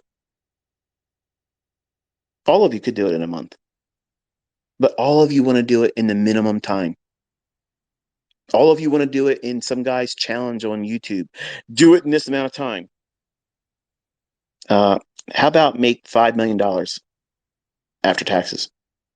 Let's talk real money. Okay, stop with the Mickey Mouse shit. All these challenges, do this and do that. No. I'm teaching you how to be the best trader that you can be. And if you want to listen to other people tell you shit, you're welcome to do that.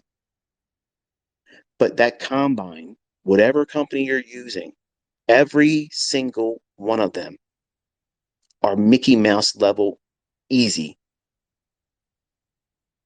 They collectively understand that you are going to do what I've been talking about in this entire Twitter space tonight. You're going to be reckless. You're going to be impatient. You want to just get through that first step, that unprofitable, unfunded challenge, that contest. Who are you competing against? You. You are. You are competing with yourself. And when you blow it, who'd you lose to? You. So it doesn't make sense to figure out what the fuck you're doing wrong. And that's why I talk like this. That's why I talk about the things outside of the concept in a video. You think I'm talking about dumb shit. I saw a guy on one of the dudes that take my Twitter spaces, and it'll be in YouTube. He does it. There's a comment section for some goober. If you want to make money, or if you want to have more people watch your videos, you can cut the bullshit out and just get to the trading parts. Dude, you're listening to this. You are absolutely fucking doomed.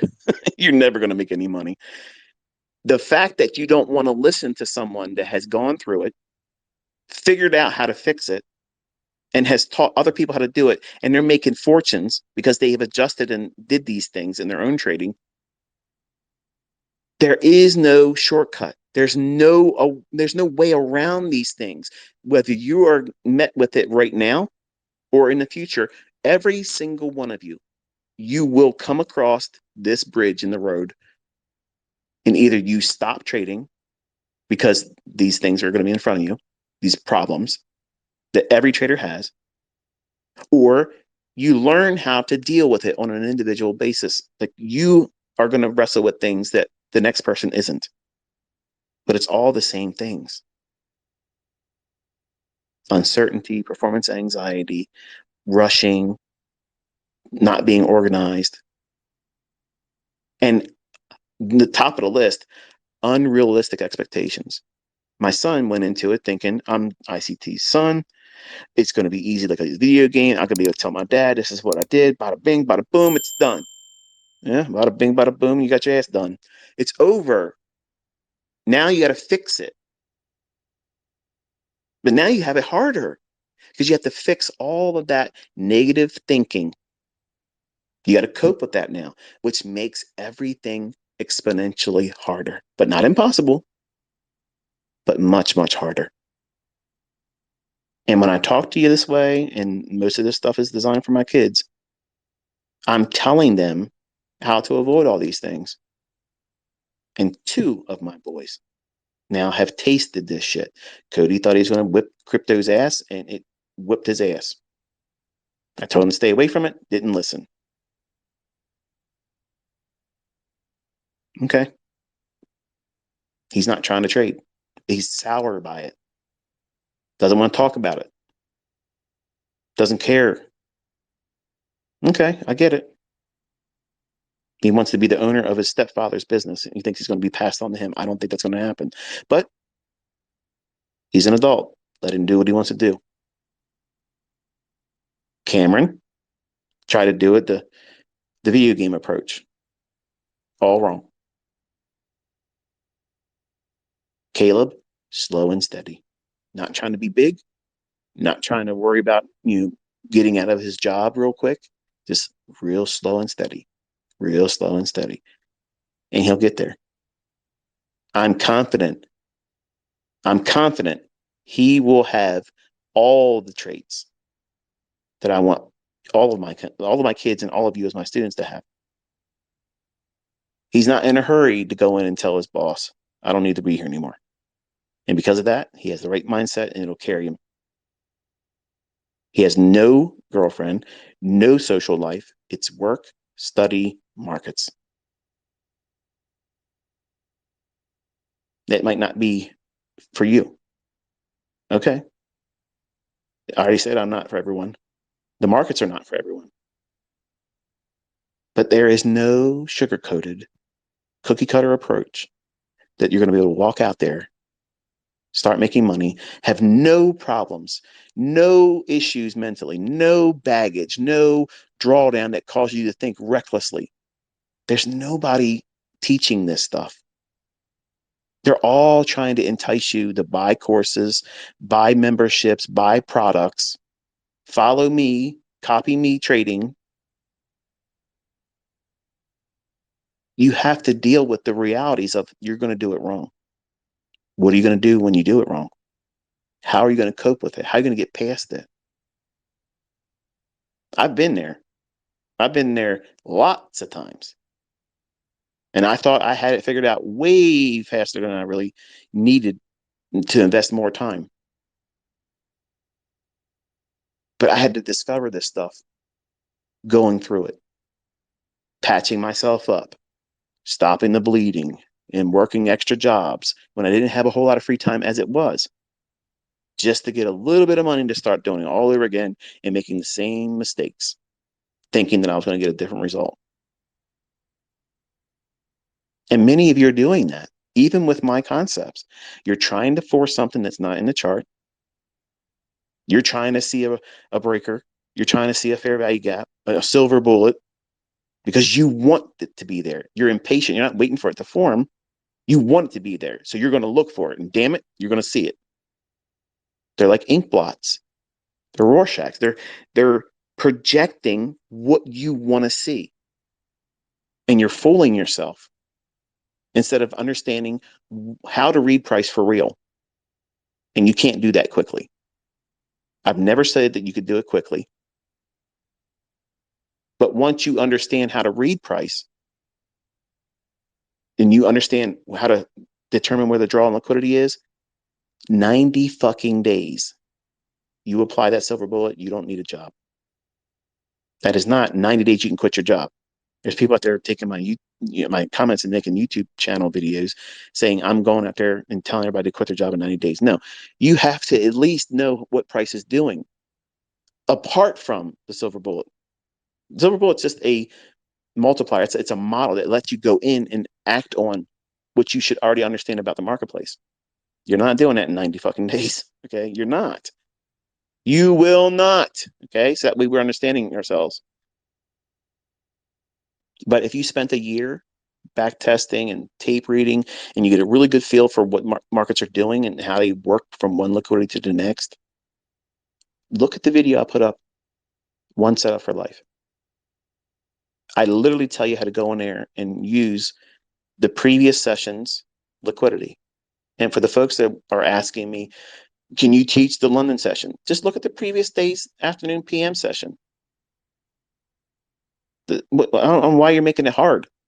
Like, that's what you do. That's all you do. Apply that in between the 2 o'clock and 5 o'clock in the morning, London Open Kill Zone. Whether it's Forex or futures, it doesn't fucking matter. It's the same stuff. Like, you are all complicating something I've made very simple because you're bringing something that you think is a mountain issue, and it's not. It's insignificant. But because of your impatience, because of the lack of discipline and self-control over yourself, you're making it something bigger. And it's the perfect excuse to say, I don't know how to do it, and it's not working for me. It's not profitable because ICT is not teaching me this and that. I've already taught it. But you don't want to put the work into it, just like my own son didn't want to. And he saw how that worked. And today he had a taste of it for real. And he's drained. Yeah, this is what it's like. It's like fucking boot camp. 6 weeks. You go in there, fluffy, full of fucking ding dongs and bonbons, and they whip your ass into shape in 6 weeks. You're salty as shit. You want to go out there and chew somebody's liver from their abdomen. Well, some people need to go through that to discover that they're their biggest adversary. They're their biggest problem. And most people will be quick to point the finger outside of themselves. Oh, that guy, that gal, that thing was not profitable because this and that. No, you just didn't do what was required. You have to step into that uncomfortable area of development, just like weight training, dieting, anything worth having and maintaining is going to require effort. And you are trying to learn the highest form of financial education on the planet. Think about what you're expecting. You think that you're just going to roller skate into this shit with $500, $100 account, and all of a sudden now you're fucking rich. This is not Instagram, okay? That's all bullshit over there. It's going to take you a lot more time, a lot more effort, and a whole lot more money than you're willing to put into it. And now there's other avenues where these funding companies are making it available to you. That resource, while it's available, it might be worth it. I'm not saying you should. It might be worth it for you to do it. But you won't beat it unless you're disciplined. You won't beat it unless you're organized. You won't beat it. You won't beat that combine if you do not have the right mindset and have control over yourself and say, okay, this is all I'm doing. This is all I'm doing. So you think 10 handle runs, 20 handle runs when I'm doing them, like, man, I wish I could do that. You know what you should be doing? You should be saying, I want to be good at getting consistently 3 handles. It's not even 5. Start there. If 5's too much, start with 3 once a day. And if you can do it, then start aiming for 1 in the morning, 1 in the afternoon. That's 6 handles a day. In 10 days, you could whip the shit out of that combine if you did that with 1 contract. You don't need to use their high end. This is how many contracts you can trade. You don't need it. 1 contract, you can replace what you earn at majority of what your present income is. Now, I know there's some of you are 6-figure people that have careers and such, and God bless you for it. But the majority of folks in America don't make 6 figures. Majority of them don't even make 50,000 a year. It's sad. But you can make $50,000 easy as fuck. Even with that little $50,000 low rung funded account. That's what I told Cameron. I said, think about like that. 50,000, that's all you got. You can't get the 100,000. You can't get the 150,000. You got to make it work with the 50,000. If you don't trade more than 1 contract and you can replace your job's income, is that a failure? He goes, man, that'd be awesome. Right. So why didn't you think about that when you were doing the other shit? Well, because you want. That's the problem. You want.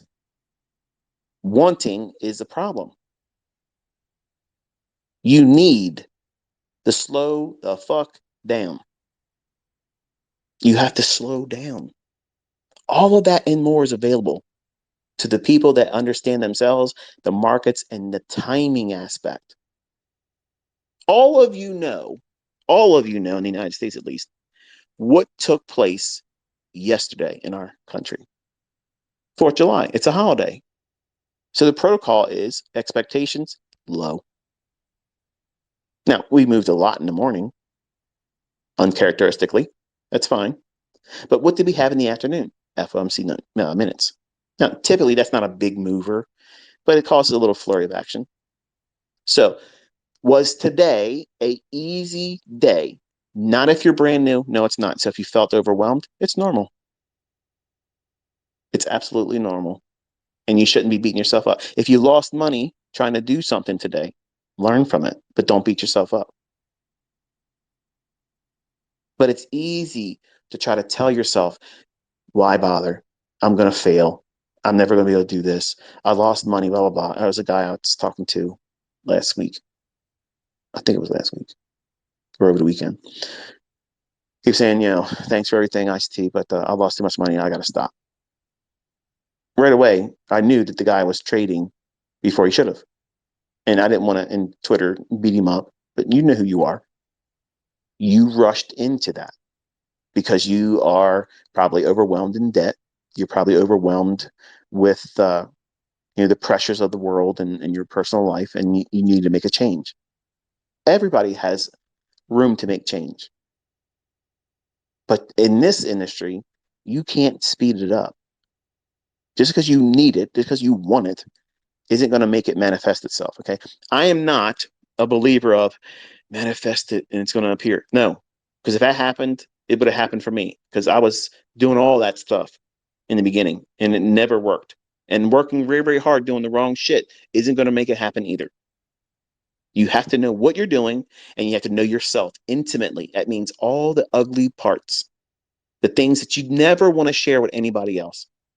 That shit is the problem. And every one of us, every single one of us have those flaws, those triggering mechanisms that cause us to lash out in our personal relationships. We start fights and arguments and we don't realize it, but we're doing it.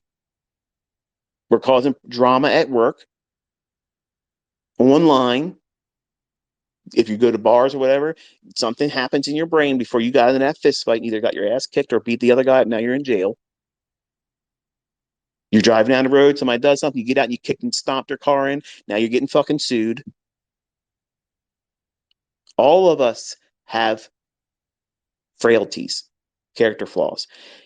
And nobody talks about the things that's going to wreck your ass in trading because it's not pleasant. Nobody wants to be reminded that we're all human, that we all have to wipe our ass. Yeah, that's the reality, folks. There's no sugarcoating it here. And if you don't have these realistic perspectives going into this, it's easy to fall into Instagram fanciful believing it's fairy tales and it's all going to happen for me magically. All I got to do is buy this guy's bullshit, sign up to his Discord, go into his horse shit. Nope. It's going to take a lot of effort. But I promise you, I promise you, if you do what's required, it will be a whole lot less time that you're fearful it will require. See, you're thinking it's going to take 30 years. No. You're thinking it's going to take 6 years. ICT said it took him 6 years to figure this shit out.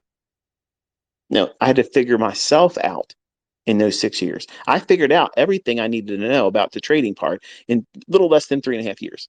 But we'll call it 3.5, just call it 3.5. But it's just a tad underneath 3.5 years. I had everything in my head technically that needed to be applied for me to find everything I needed to find for setups, endless setups.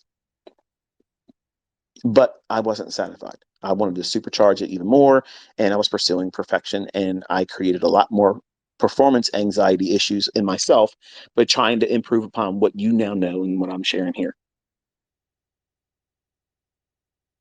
So it won't take you when you get there, when you arrive at your consistently profitable, comfortable zone where you don't need to do anything else. You don't need to tinker with it. You don't need to change anything. You don't need to watch anybody else's videos, mine included.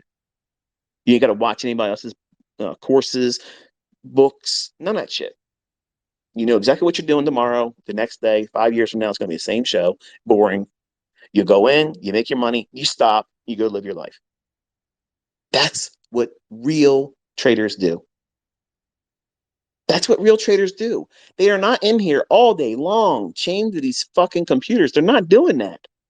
They're not doing that, folks. The people that make money, they go in, they get their shit, they get done, and they go live their life. How many of you are looking at trading like that? Chances are you're not. You want to trade the London session, then you want to trade the New York session, then you want to trade the PM session, and then I hope there's going to be a move in the Asian session because fuck it, I got time. No, no. Which time of day works for you? London, morning AM in New York, or PM session? Forget Asia. You can't trade in Asia. There's not enough moves.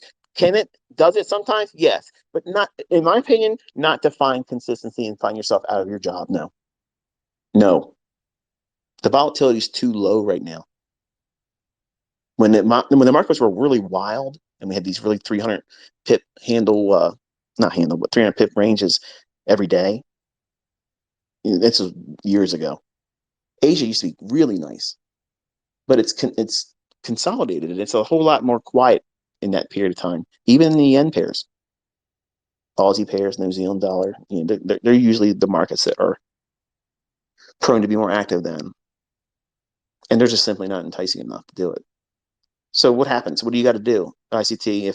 If the only thing I can trade right now is in Asia, then you need to make changes in your life.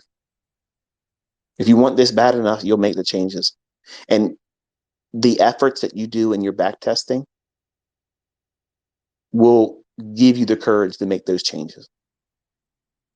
Don't just do it blindly. Show yourself with evidence that the things that I'm teaching you are in the charts, not because you did it for a week or a month. Really, really go in there and be highly critical. Do the things I tell you, show up in price action. When I tell you they're going to show up, how I teach you that they're going to appear in price. You're not manifesting shit. The market's going to design. It's designed. It's coded to deliver like this. If these things are in price action beforehand, in that time of day, you expect this thing to unfold, and then you wait for it to happen, and you do that week after week until you have months of experience doing it. Nobody's going to be able to convince you that what you have observed isn't the facts in reality. And you will do whatever you need to do to make the changes in your life. That means change your career, change your location, move, step down from how you live. right now. If you're single and you don't have kids, it's real easy to do that. But if you have a family, it's challenging. I'm not saying it isn't. But are you willing, if you discover that you can do this, but you have to make some changes that require you to go down in your living? You might live in a nice single family house. What happens if you go down to an apartment because of the requirements for money or moving to a different time zone? All of you are going to have different things, these different kinds of barriers, but they're not mountains that can't be passed. They're just speed bumps. And I'm trying to minimize it because I know some of you are going to have, but you, ICT, you don't know. It's easy for you to say. No, look, I'm not saying it's easy. I'm saying that I don't have a way of fixing everything for all of you. Remember, no sugarcoating. And you can't fault me because you live in a time zone and work a career and you have a family and you have a spouse that it's not supportive. That's not my fucking problem. I didn't create that problem for you. And some of you send me emails bitching to me like I caused that for you. I didn't do that. I don't even know you. But that's the level of mentality some people will apply to me as a mentor and think that, I'm somehow supposed to pull something out of my ass that fix that. I don't have a solution for those things. You're going to have to make those changes.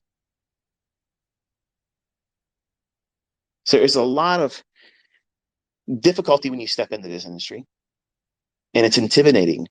And if you start off on the wrong foot, even worse when you're told not to do those things and you do it, and now you have fear behind every execution.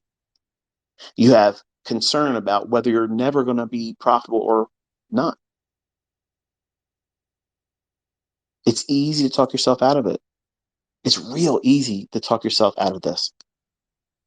And I'm just reminding you, don't. Don't. I'm not making any money talking to you right now. There's no ads here. I want you to be successful. I want you to know what you're walking into is going to be very difficult because you're going to make it almost impossible. You are. You are the thing that's going to make it or break it. That's it. That's the way it works. You're not going to shorten the learning curve by anything. Nothing. I don't care what they put in their titles of their fucking videos. Nothing is going to shorten that learning curve. It is not going to happen. Whatever that you on an individual basis require is what's going to require. And you don't know how long it's going to take. But you have to show up with the expectation that I'm here for the duration. This lifestyle, this income opportunity is worth it. I don't give a shit how many months I got to do back testing. I don't give a shit how long I got to do tapering in the future. My outcome, my end result is I'm going to make whatever the fuck I want to make. And nobody's telling me how much it can be. Nobody's going to put a limit on it. Nobody's going to tell me I can't go on a vacation, go here and go here. Nobody's going to tell me I can't afford this. Nobody's doing that. Nobody is doing that. And I don't need to put a fucking resume together anymore because I'm not trying to get hired by anybody. Nobody can employ me. There's not a fucking job out there that can pay what I can earn in these marketplaces. That's what your mentality needs to be. Maybe not so much with the cuss words, but that's how it has to be, folks. That's how it has to be. You have to resolve in yourself, say, you know what? This is going to be hard. But everything that you do that leads you to that, once you get here, once you know exactly what you're doing and it never changes, once you learn how to ride this bicycle, it's your skill set for life. And where you want to pedal that fucking bike and how far and how high is up to you. Nothing limits that. Nothing limits that. Look around. Look around. These folks out there did not even use their own money, and they went into these other companies, did their processes, passed their combines, beat the shit out of the stuff they laid in front of them as a challenge, and they're taking down six-figure plus $500,000 now. And the companies themselves are interviewing them. Where's the fucking reason to doubt it? What's the excuse that you can't do it now? What is the excuse that says you can't do this? The ones that you're making up in your mind. The ones that you're saying, I just wish it was easier. I wish I could just do it faster. The folks that are doing it, I promise you, their fears, their biggest fear of how long it might take is a joke to them now because they are there now. They can do it. They know exactly what they're doing. They know tomorrow, next year, they're going to be able to do the same shit. And they think about the things that they worried about while they were going up. When they were working their ass off going through this stuff, they were thinking about all the things that you're putting in your brain right now as a reason to just quit. Why bother? I promise you, if you're listening, if you are listening and you've made money using the shit I've taught, and you felt this overwhelming fear, or I want to quit, or it's going to take me forever. Once you got there, isn't it silly how you thought and clung to those fearful things and held them close to you like they're best friends? You don't want to let go of them. Those fearful thoughts are perfect excuses for you to stop. They're excuses as to why you didn't succeed instead of saying, yeah, it's normal for me to feel this way. And when you get there and you make your money and you're consistently profitable, you're going to look back at that and see how silly that was. You're going to laugh literally out loud thinking, why the fuck did I think like that? But it's normal. But once you're there and you look back, it's like, that was dumb. Like that was wasted fear and energy worrying about something that wasn't even that big of a factor. I just showed up every day, did what I was supposed to do, and I'm here now. I can't I can't pull it back from them and say, oh, I don't like you. Let me take that information from you. Your abilities are now being revoked, like a license agreement. No. You learned that skill. You fucking earned it. You worked for it. It's yours now. Run with it. I'm just asking to share with me in private what you're doing. I would love to keep up with all of you. And the folks that do well, they do that. Some of them have stepped out there in the public's eye and they see it. You see it. They want to be bigger giants and titans in the industry. God bless them. I'm not trying to pull any of them down. I'm pointing to them. Look what they did. Look what they did. I didn't tell them those trades. They got in on their own. They pushed their accounts up there on their own. That's fucking awesome. And every single one of you have the ability to do this and more. But you're sitting around worrying about, oh, what if the market stops working? Who the fuck knows if it's going to stop tomorrow? Who cares? Why are you worried about? Well, all these people are learning your shit. I see the algorithm's going to change. I'm not changing shit. It's not changing. Why are you wasting time making excuses for your shit? Get out there and start working towards it. You might as well just roll over and fucking die if that's how you're thinking about it. Like, oh well, what's the point? I might as well just work this shit job and this mundane existence, because they might change everything. What if is the worst thing you could ever do? If it's holding you back, if a what if thought is holding you back, you need to flip that shit upside down and say, what if it doesn't stop? What if I get out there and I do it and I fucking make way more money than I fucking never thought I could? What happens if I do it in half the fucking time that I've been fearful it's going to require? Do that. Because that's the shit I had to do. I had all those fearful thoughts. I had all that shit. And I said, you know what? There's nobody here encouraging me, so I'm going to look at this like I'm a fucking underdog. The world says I can't do it. My friends and family says I can't do it. My wife left me. I'm fucking broke. I'm going to change shit now. I'm going to fucking do this. They said I can't do it. I'm going to find 81 fucking ways to do it. 81. I dare a motherfucker out there to say they got more fucking entry techniques than me. There ain't a fucking person one that can do that. I will tap dance every fucking day on these fucking markets and do whatever the fuck I want. Moonwalk out the fucking door. Profitable. There ain't a fucking thing I can't do in these markets. And when you know how to do this shit, you'll feel just like that. And if they want to say you're arrogant, fuck them. Fuck them. They're broke. They're fucking working. They don't give a fuck about anything that's successful because they can't fucking do it. They want to drag you down. I'm telling you, I'm grabbing you by your fucking hair and I'm yanking your fucking ass up here with me. Come up here. Come up here. You're laying around these low vibration fucking morons. You're listening to people that are fucking broke. They're broke. And you're taking this bullshit and you're listening to it and you're taking it and you're subscribing to it. And you're holding yourself back. For what? For what? You're afraid someone's going to say something bad about you online? Fuck these fucking broke motherfuckers. The people that are talking the loudest, they're fucking broke.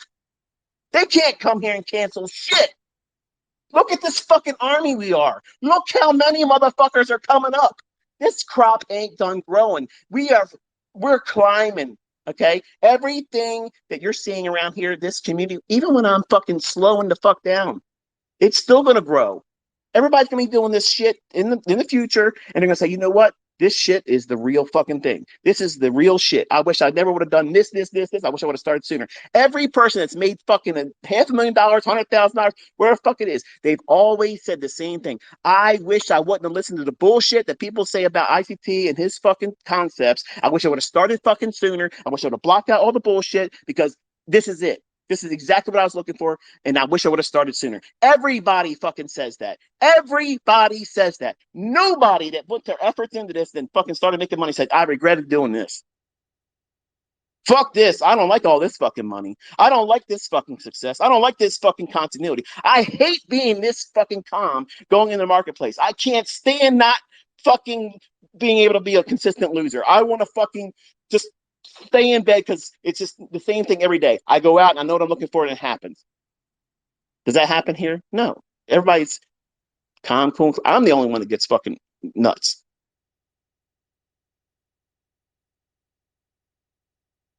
Yes, this is the first time. It's unfiltered here. I'm not supposed to be listened to with your kids next to you. But there's a whole lot of bullshit in this industry from people that don't make no motherfucking money. They can't produce a fucking millionaire student, ain't got no profitable fucking students. They got a lot of chit chat, a lot of shit talking. Ain't done shit. Ain't no receipts, ain't done shit. And you're letting them, these low vibration fucking cretins, these little fucking waste of fucking breath mutants, they're fucking bringing you down. They're bringing you down. You want to be with them. You want to hang with them. I don't roll like that. I don't roll with fucking people that says I can't do something because I'm going to believe them. I'm going to agree with them and I'm moving. I'm not staying there. I'm not pitching a tent around people that says it can't be done. Tell me I can't do it. I'm going to find multiple ways to come back in your fucking face and say, here's this way I did it. This is the way I did it over here. This is the way I did it here. This. You got to motivate yourself. You got to stay motivated. It's not going to be easy. It's going to take a lot of effort, a lot of real effort, not just watching my fucking videos. I say it all the time. Watching them is not learning. It might inspire you. It may give you reasons to stay at it, but that is not to replace you going into your own charts, studying them, going to old moves. At the times I tell you when these specific models present themselves, go back in old moves, Forex, futures, commodities. I don't give a fuck what it is. You go out there and you prove to yourself. There's never been, ever, there has never, ever been a motherfucker ever came back and said, I went through all this stuff and I tried to look for it to fail and it's always there. It's never fucking happened. No one's ever came out and said ICT shit doesn't work with facts. It's never happened. Now you got some Tom, Dick, and Harry that wants to fucking try to get ad revenue on a fucking YouTube channel and ain't got shit going on in his life. Misery. He'll say all kinds of shit. And people like him will say all that kind of shit. But there's no actual fucking evidence. What do you do when you have all these people around the world, different walks of life, and they're coming forward and they're making real money? And not one company, every fucking funded company has ICT profitable students. Hello. Where the fuck is their students making money? Where are they making money? It ain't there. But you're listening to this bullshit. You're listening. You're entertaining that. You have to block out everything. Everything. Keep the focus on you. If you do that, I fucking guarantee you will find your model. And when you do, don't tinker with it. Don't add more to it. No matter what I teach in the future, don't do anything else. Accept the facts that sometimes you're going to do it wrong. Accept the facts that it might not deliver on the day that you try to trust it. It doesn't mean it's broken. It doesn't mean that you can't be profitable. It doesn't mean you're a terrible trader. It just means that you messed it up. You did. Own it. Come back the next day, the next opportunity. If you do that, you will be light years ahead of everyone else because everybody else will want to change. Oh, I tried this PD array. I tried this for fair value gap and it didn't work. Let me try this breaker now. Oh, I tried the breaker, it didn't work. I'm going to go ahead and do institutional order flow entry. Oh, it didn't work. Let me go back to OTE. It didn't work for me when I tried it the 3 times. I tried to call it experience and back testing. Nope, on the 4th time I failed to. Let me see. Oh, he's got something else going to teach. Let me look at that one too. That's not somebody that's really making a conscious effort. You need to be very diligent about doing these things and be very passionate about why you're doing it. If you're not in this to make a shitload of fucking money, then you're here for the wrong reasons. That's it. That should be the motivating factor. Lots of fucking money, because that's what's available if you can control yourself and you know what you're doing. If you can't do those things, manage yourself, your emotions, start with a low-hanging fruit approach and build up slowly, blocking out all the bullshit. And that means people that want to suck your own ass off. Like you get on social media and people like, oh, they love you, they pander to you, oh, you're this and you're that. You don't realize how much of a impediment that is. Because once you start listening to that, and this is exactly what happened to me on America Online. That's why I don't like it and I can't fucking stand you. When you say I'm the GOAT, the greatest of all time, I see that as you're a piece of shit, ICT. Because I think everybody that calls themselves a GOAT is a fucking piece of shit poser motherfucker that can't do shit. There is no GOATs, okay? There's no GOATs. There's no greatest of all time in trading. I'm not a fucking king and ain't no fucking other king out there. Stop pandering to people like that. Stop worshiping them. Don't worship me. I don't need any kind of fucking attention. Just say thanks. That's enough. That's all it is. But when you allow that stuff in, or you start being a part of it, and you're glad handing with other people online, whether it be me or anyone else, you're literally doing all the wrong things. You're making it emotional. There's no reason for that stuff. I'm here. I'm a conduit. Whether you tell me you love me or you don't love me, I'm still going to be doing this shit. So it's not required. Okay. I'm going to be doing it. I'm still going to post videos. I'm still going to post the shit. We got until November. None of this is going to slow down because I don't have enough people calling me the GOAT. I don't want to be called the GOAT. It's important that none of you fall into that trap, whether you're doing it with me or someone else, or that you seek it yourself. Because as soon as you do that, you have now invited emotion, dopamine hits. It's not about that. All of that's going to be impactful to your decision making in trading. Because whatever you did, and I'll paint this picture for you and then I'm going to close this. Whatever you did that causes that social media response, oh, you're the GOAT, or that was amazing, or you're beast mode, or whatever, you're going to want to do something again when something creeps into your life, something bad, something uncomfortable. You don't feel good. You woke up with a bad stiff neck and you're just miserable because you can't get comfortable. I need to feel good about something. Let me get somebody to call me the GOAT online. Give me some reason to say I'm an awesome fucking trader. So you're going to go out there and you're going to try to create something in your account. Why? Because the trade's there? No, because you want to do something outside and external to why your model would be telling you to take a trade. It sounds simplistic. It sounds like, well, this is nonsense. No, this is exactly what people do, and they blow their fucking asses out. Their accounts are gone, they're wrecked, and they've ruined themselves. It all stems from something simple like this because you've invited emotion into it. And that's exactly what my son did. He wanted to come out and prove to the world that ICT Junior is now born, and here it is. He wants to go out and run around on social media, Instagram, Twitter, YouTube, and be a menace. He still might be, but he's got to learn how to be a menace in the charts first. He's got to be formidable in the charts. You can have all the, to want to do it right now, but without the skill set that can be acquired with time and effort, and a whole lot more effort now,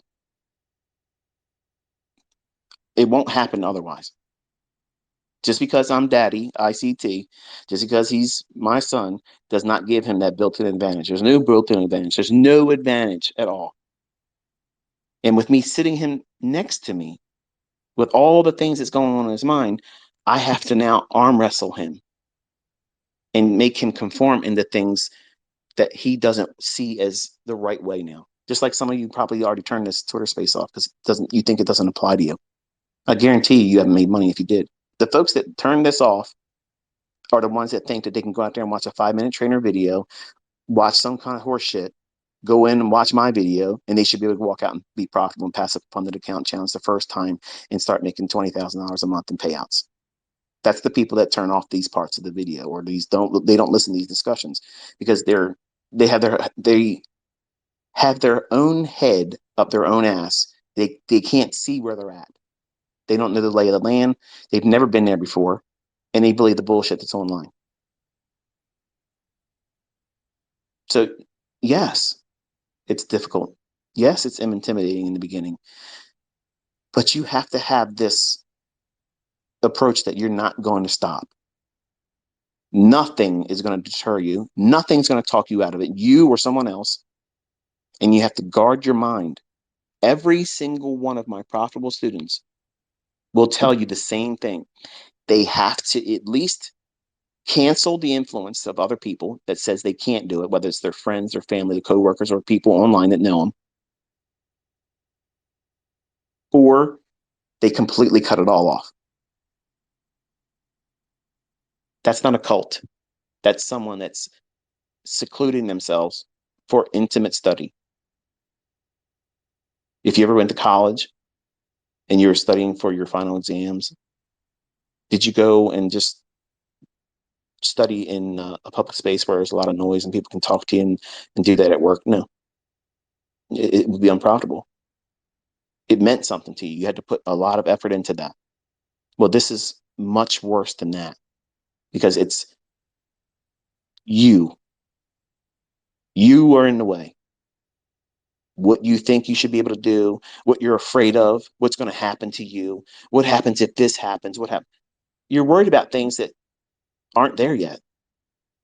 And if you do the things I'm telling you to do and you develop a good work ethic and journaling, when you encounter the things that you're afraid of, and by hearing what I'm telling you to do and how to cope with all those things, they won't be so terrifying and scary. And the first thing you'll do is stop. It's not an invitation to go press a button. If you're uncertain, if you're scared, there's no shame in that. Stop. Now, there's going to be people out there on Twitter that'll say partials are fucking stupid and you trade like a pussy, and they don't ever show you them executing, and they're going to give you every reason why everything I just said in this lecture tonight is counterproductive and counterintuitive. But I'm going to tell you that you have to reward yourself. Along the way, you have to do it. That means when you feel staying in a move and you're brand new, get out. It's so much better to do that and then see if it panned out in your favor and say, okay, I wasn't comfortable there. I got out, and it allowed me to have a clear perspective of what the market was doing because now I'm not influenced by the profit and loss of it. And then I'm now encouraged because if I just would stay with it, I'll remember this trade the next time. And then I'll try to stay with it a little bit longer. And you gradually grow into that. Nobody walks out there and does a full pull from entry, stop loss, and full target, no partials, and it just goes right to the thing. And they just did it the first time, and that's how their trades are the rest of their career. It doesn't work like that, folks. It does not work like that. And if it did, they'd be on there showing you executions and showing that they can do it, and they're not doing it. So anyway, I got that off my chest today because it was a little much for me to sit there all day and go through a whole lot of stuff that could have been easily avoided if you would have listened to me. But we're on the right path, and you are too. You just got to stay with it. Hopefully you got something out of this tonight that was helpful. Hopefully I gave you some encouragement. If not anything, I made you laugh and you had some entertainment value out of it, and that's a win too. Okay, so I'm gonna close this one. Wish you all a very pleasant evening, pleasant day, and until I talk to you next time. Be safe.